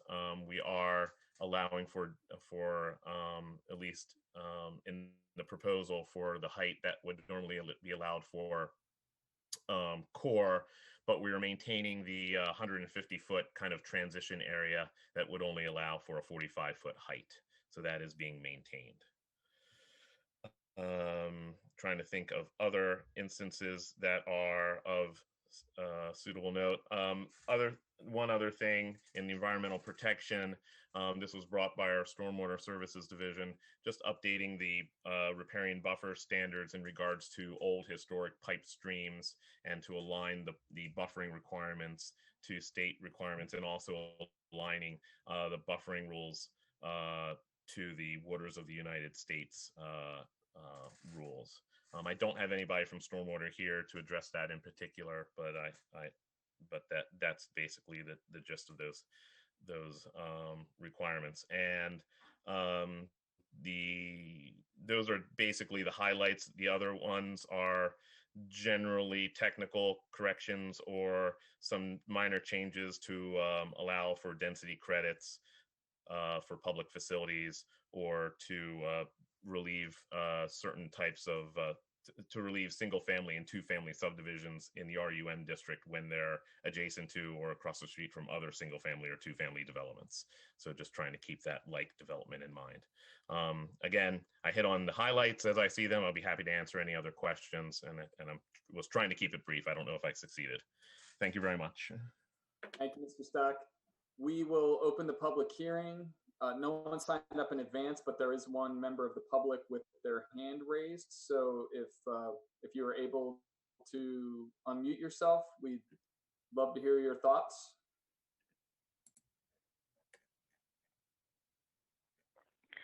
Yes, hello. Can I be heard? Yes. Yes, hi there. This is Ellen Pless calling in. I just wanted to touch base on a few things real quickly with regard to this particular UDO text amendment.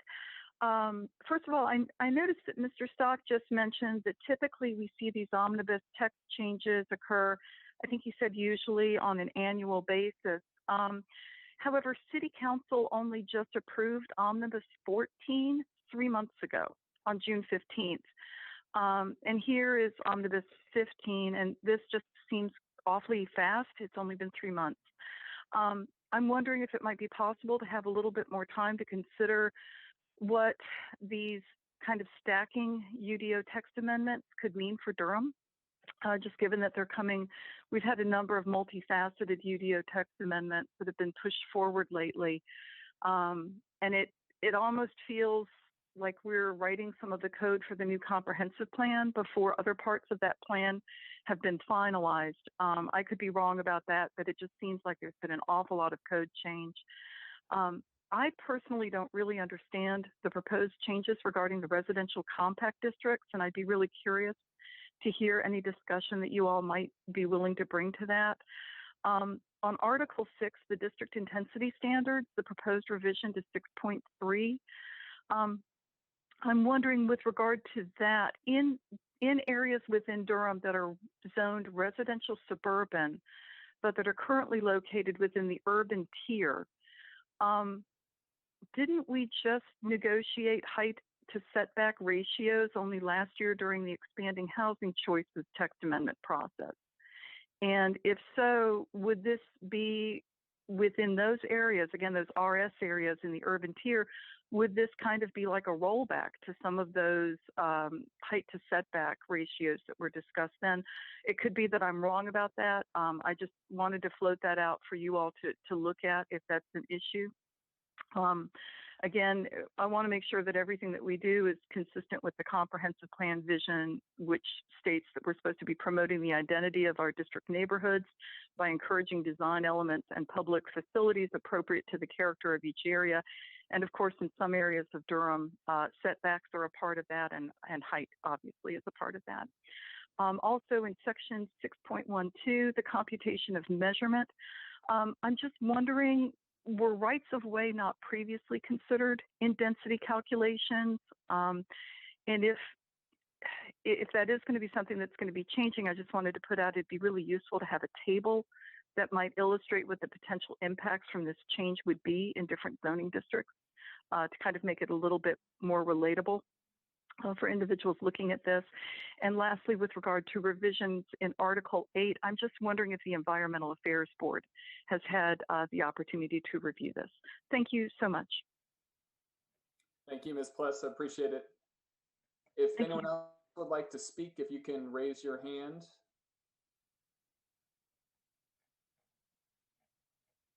I don't see anyone else, so I'm going to close the public hearing. And Commissioner Miller, I'm going to recognize you for comments, questions. Thank you, Mr. Chairman. So my first concern is with regard to the use permits for schools.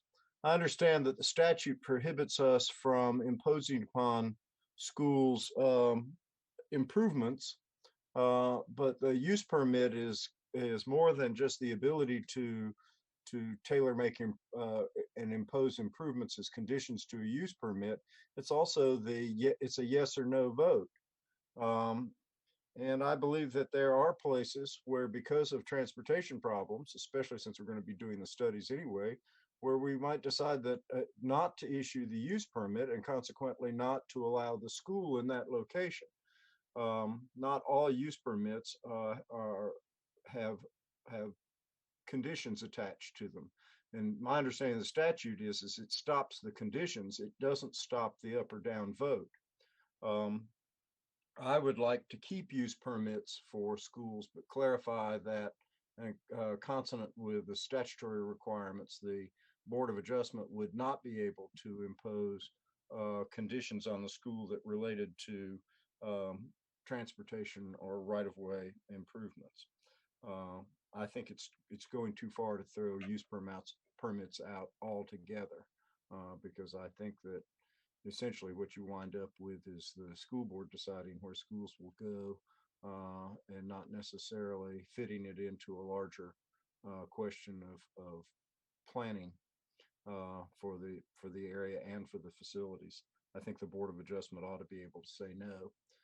Getting rid of the permit requirement would do that. Then turning, if we would, I'm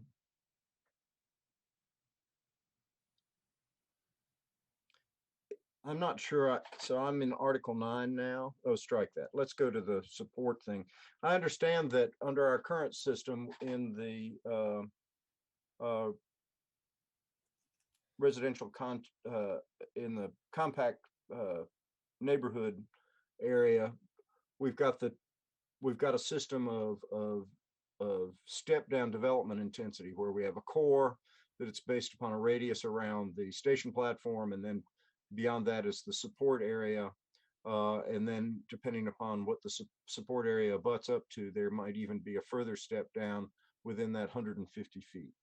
And if we're not going to have a rail station platform, the standard for separating the core from the support doesn't make sense anymore.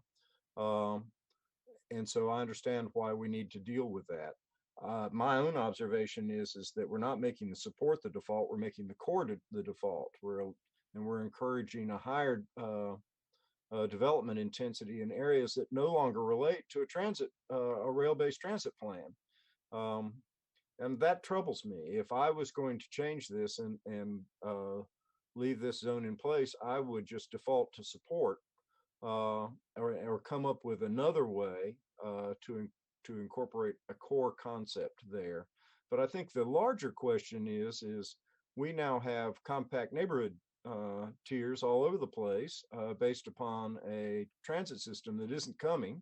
Some of those, in my opinion, seek to concentrate development in places where without rail, concentrated development's not a good idea.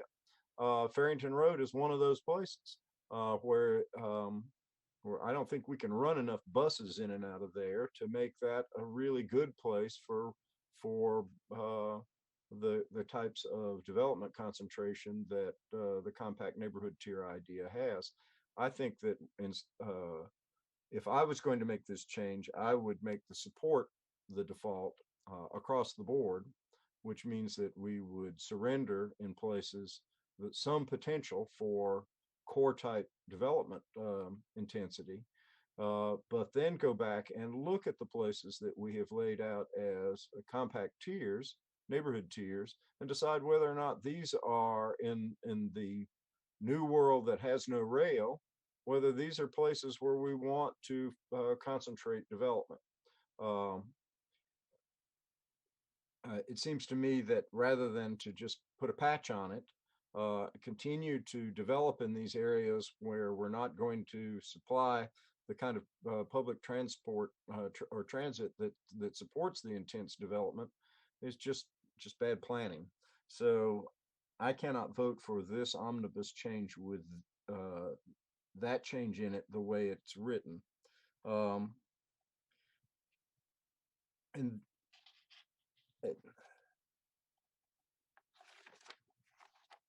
And then finally, Mr. Chairman, I'm just going to let some of my comments go.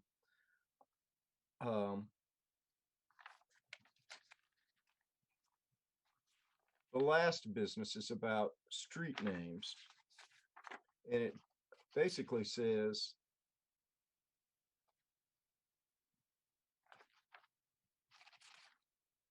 if I'm not mistaken, it says proposed street names shall be reviewed for approval on a final plat. Who's going to review it? Who's going to make the decision? It seems to me that I think we need to have standards for naming streets that are expressed in the ordinance, rather than having it's written in the passive. It shall be reviewed for approval. But there's no standards, there's no identification of who's going to be making the decision about whether a proposed street name is good or bad. I wish I was better informed about the authority of local government to intervene in street names than I am. I believe there is a small First Amendment issue in here insofar as, especially if the streets are going to become municipal property, then it's up to the municipality to ultimately to approve the naming. But I know that developers like to and currently do name streets. That's why we have a lot of streets that are named after sons and daughters and movie stars and all kinds of things. I just would like to have some sort of express standard for street naming in the ordinance. And actually, I would go to Austin or Nate to determine what normally happens in these things. This is a new question to me. Are there out there among in the ordinance world standards for how streets get named? And can Durham, is there an example that you would refer to, and can Durham adopt that? Street names are sensitive, and I want to make sure that we have a thoughtful process and that we advertise to developers a standard that steers them into and makes them partners in the thoughtful process. it's better to get a street name right the first time than to have a fight about changing it later on. So right now, as there are parts of this I have absolutely no trouble with and can vote for, there are other parts that I do not like at all, especially this business about resolving the way of separating support and core in compact neighborhoods zoning. So that's kind of where I am, Mr. Chairman. Mr. Chair, may I address Commissioner Miller's concerns, because there's some clarification that I think will help Yeah, him. Mr. Chairman, I'll make all my statement into a question for Michael. Thank you. Please don't repeat it though. We understand. Yeah, Mr. Stock, the floor is yours. Thank you. To start with the street names, it was just reminded to me that we do actually have standards in the ordinance for street naming, and it goes through a number of different departments, including emergency management, to make sure that all street names are not creating conflicts and confusion for emergency calls and services. So there are standards already in place. This is just technical clarity for when those approvals happen, and they normally happen at final plats. We don't want them on preliminary plats, where preliminary plats might never get actualized. So when final plats happen, that's when the development is actually actualizing, the subdivision is actually actualizing. So that's when That's really helpful to know. So essentially, you don't want so there's a process plats that don't go anywhere to steal all the street names, all the good right ones. All right, that helps to know that. So I'm working backwards. So RC changes. If I see what you're talking about in terms of defaulting to core. Actually, most of the changes default to support. The density, some of them do, but the development intensity defaults. I would say the only thing that doesn't is the height. The core, it has a minimum of 12 and a maximum of 20. The maximum of 20 is from support. The support area open space we left at 5% for everything. And then the only thing that really is truly just core is the 75-foot height. And as I mentioned before, we left that standard in for the 150 foot. The density, that's the 20-foot, the support density is similar to the S1 or some S2 or even some urban tier RUM districts densities. So we felt that 20 was reasonable to keep. Well, I don't have a problem with the cap. It's the minimum. It raises it up so that you also change what was available in core in terms of housing types to some housing types that I don't think can very conveniently be built at a minimum of 12 units an acre. If you were to drop that to 8, I would vote for this and get on with life. Okay. The support is at 6, so we felt that 12 to 20 was a reasonable range. And if you made it 8 to 20, I'd be on your side. Okay, very good. And the TSUP, I think, warrants a little clarification on my end. We're not removing the minor special use permit requirements for schools. So most, if not all, schools are still going to be usually in residential districts. What we're talking about are the transportation special use permits, where generates a like 300 or 600, an enormously amount. No, I understand. I was not making that distinction, and thank you for reminding me about it. All right. Well, that see, when you ask Michael, things become clear. And I apologize. I didn't make that clarification when I stated it. So the special use, minor special use permits for schools are still there. They would still be going to the Board of Adjustment. As Commissioner Miller stated, there are other factors that can determine whether a school is appropriate for that location, and that would still be held. And I'm done. Thank you. So before I give up the floor, Mr. Chairman, I'm going to vote no on this, but it's really only on the one issue. And I suspect that the rest of you will vote your conscience, and most of you will probably vote yes. But in my comments, I will explain my no vote is tied to this whole core support separation thing, because the larger issue to me is we should, it's now been over a year, or it's been since we have learned that we're not going to have the rail system we have built our whole comprehensive planning process around. It's time we get out there and look at our tier system and our compact neighborhood tiers especially, to determine whether or not they are currently expressing policy goals that we have, because they're built around a transit system that we're not having.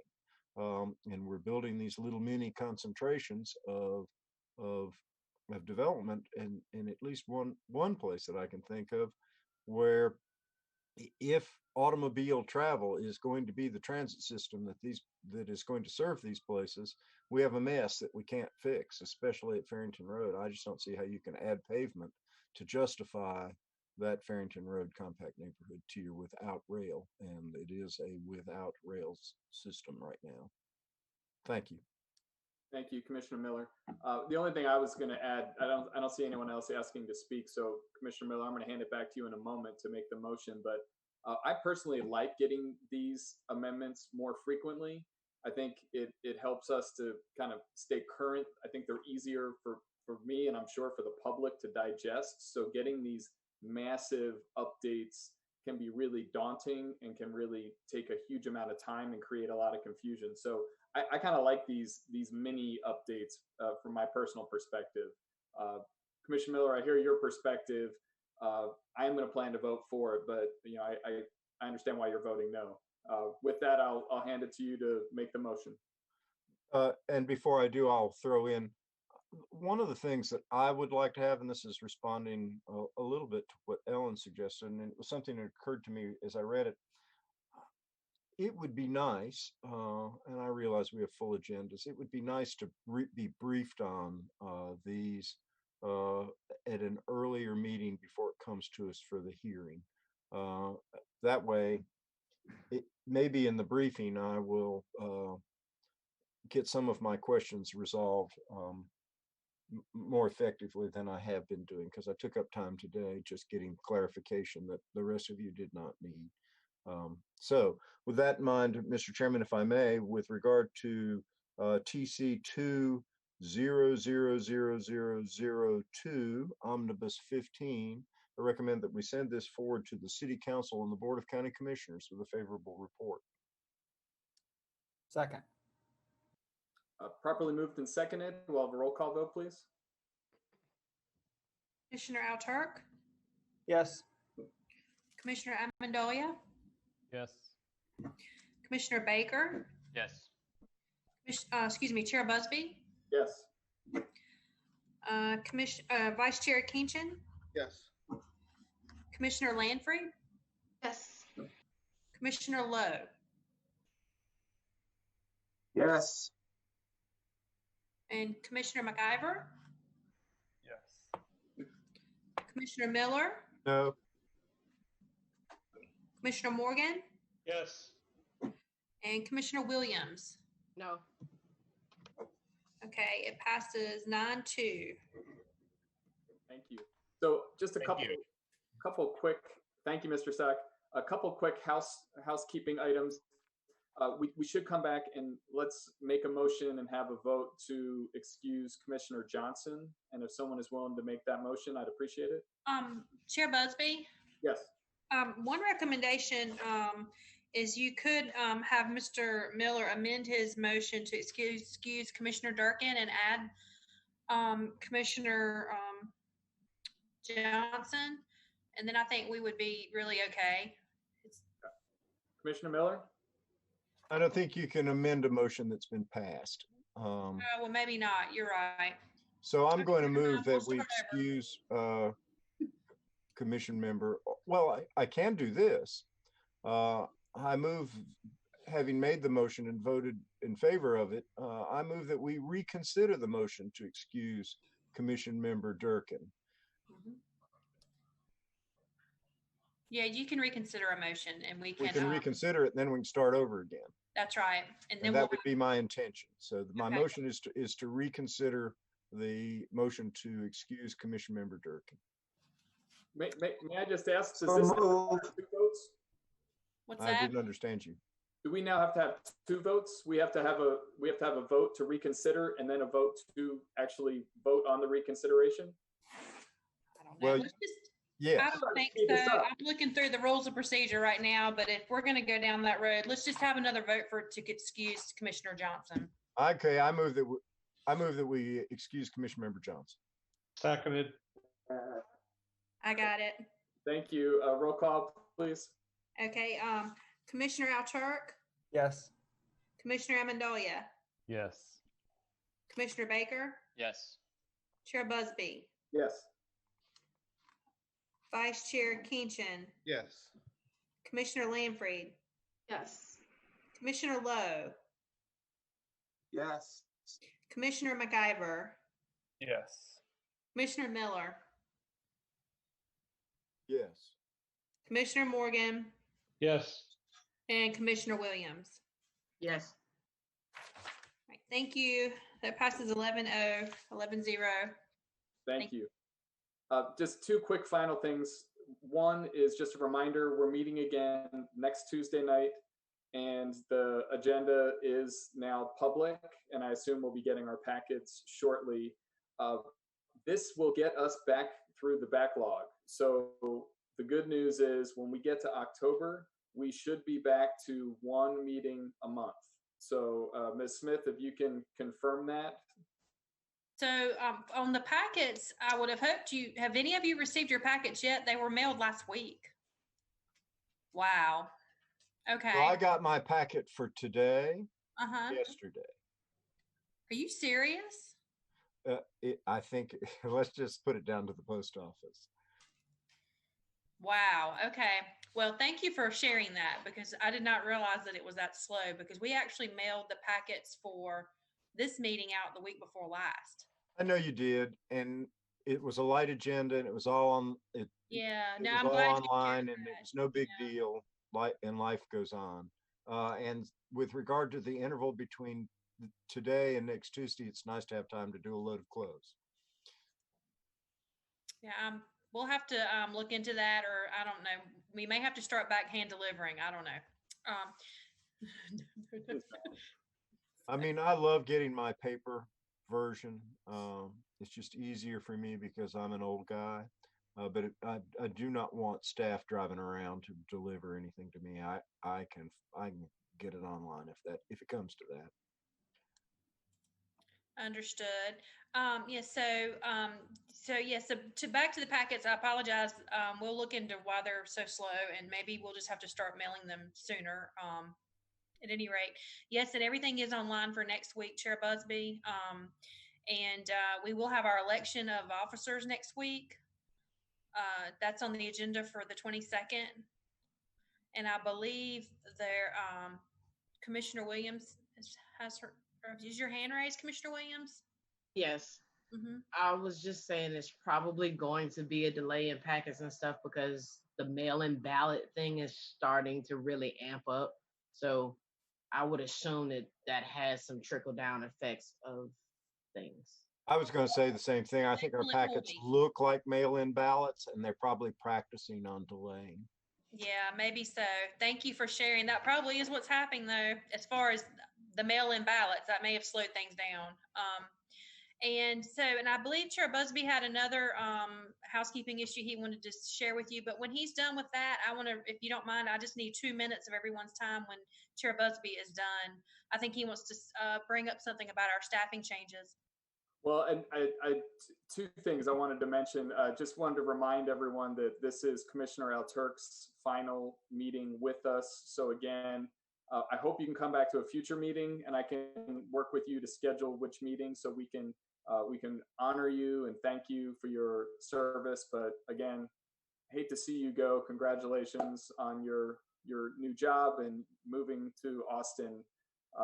Really appreciate your service. Want to give you a moment now if you'd like.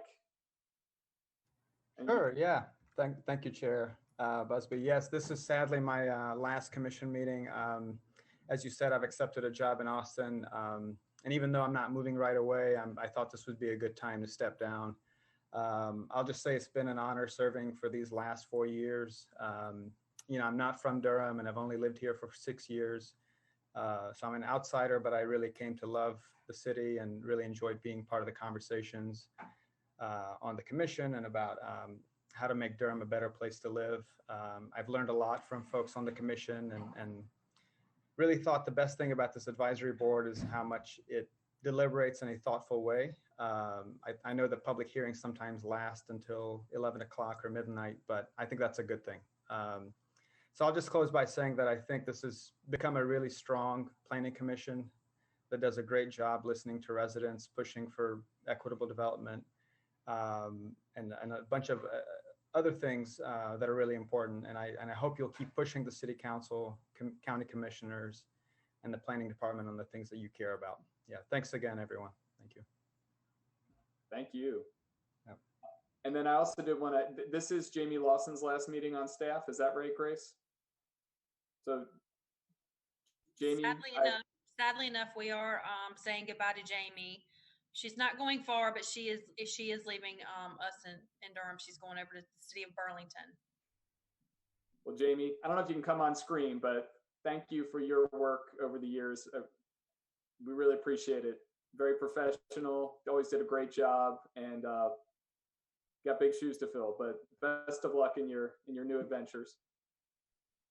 Thank you very much. It has been a pleasure working with all of you, and I have appreciated my time here in Durham, and I sincerely appreciate all of your each and every one of your volunteer time. I know how valuable that is, and your input on our work and our cases, and always hearing us out. So it is bittersweet, and I will miss all of you, and definitely miss the planning staff, but excited for new challenges as well. So thank you very much, and I appreciate the opportunity to give you some kind words back.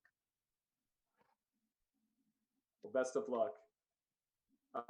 Grace, I'm going to hand it to you for any final items.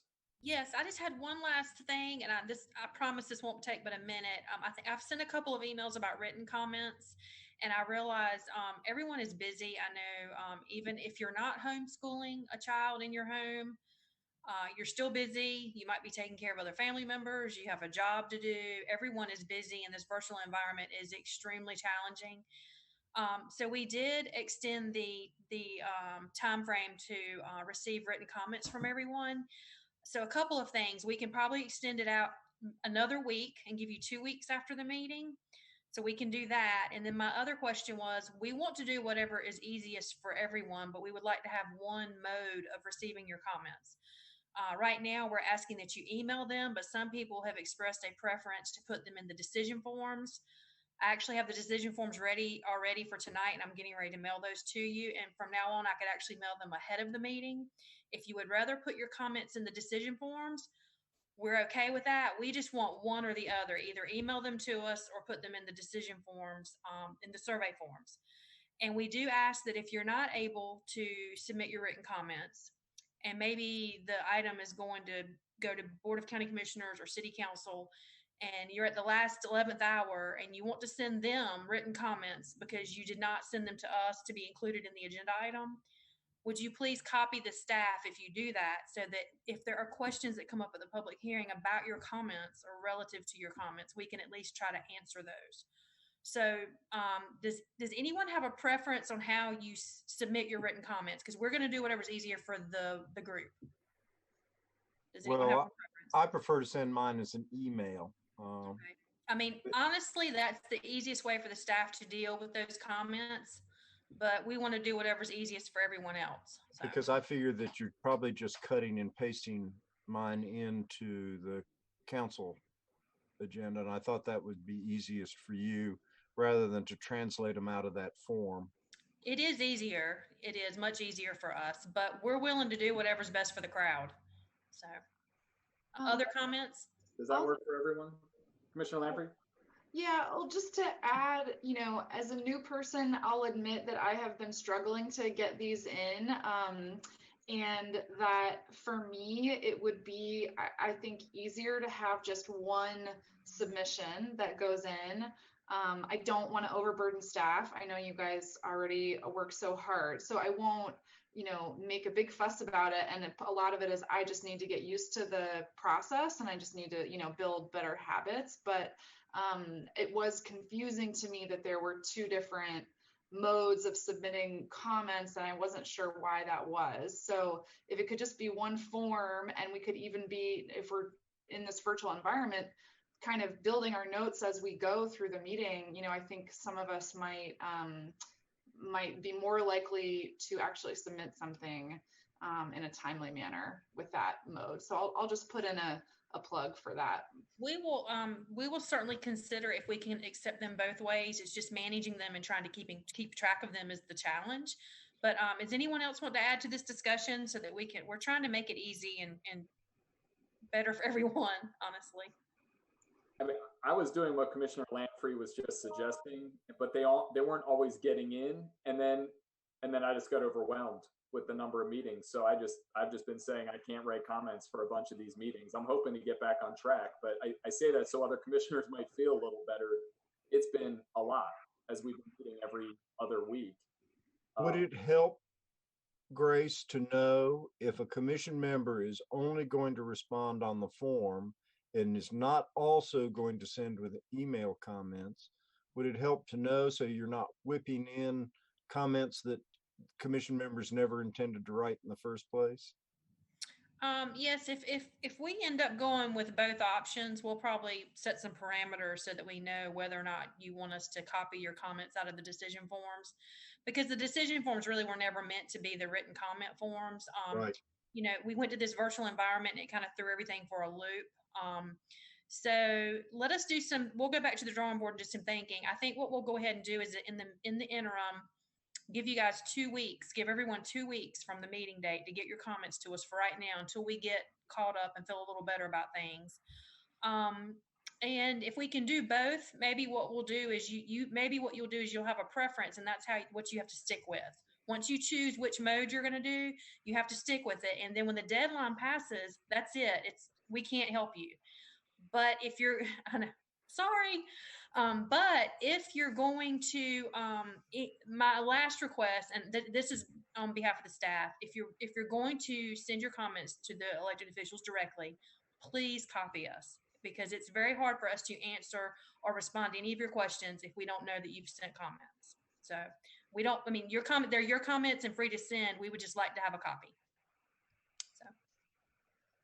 Great. Thanks, Grace. Thanks for working with us. I like that last proposal. Okay. That if we can each do a path, but just stay on your path for staff. Stay in your lane, right? Stay in your lane. That sounds great. Anything else for this evening? I don't have anything else, so. All right. This meeting is adjourned. We'll see you on Tuesday. Have a good night. Thank you. Good night, everybody. Thank you.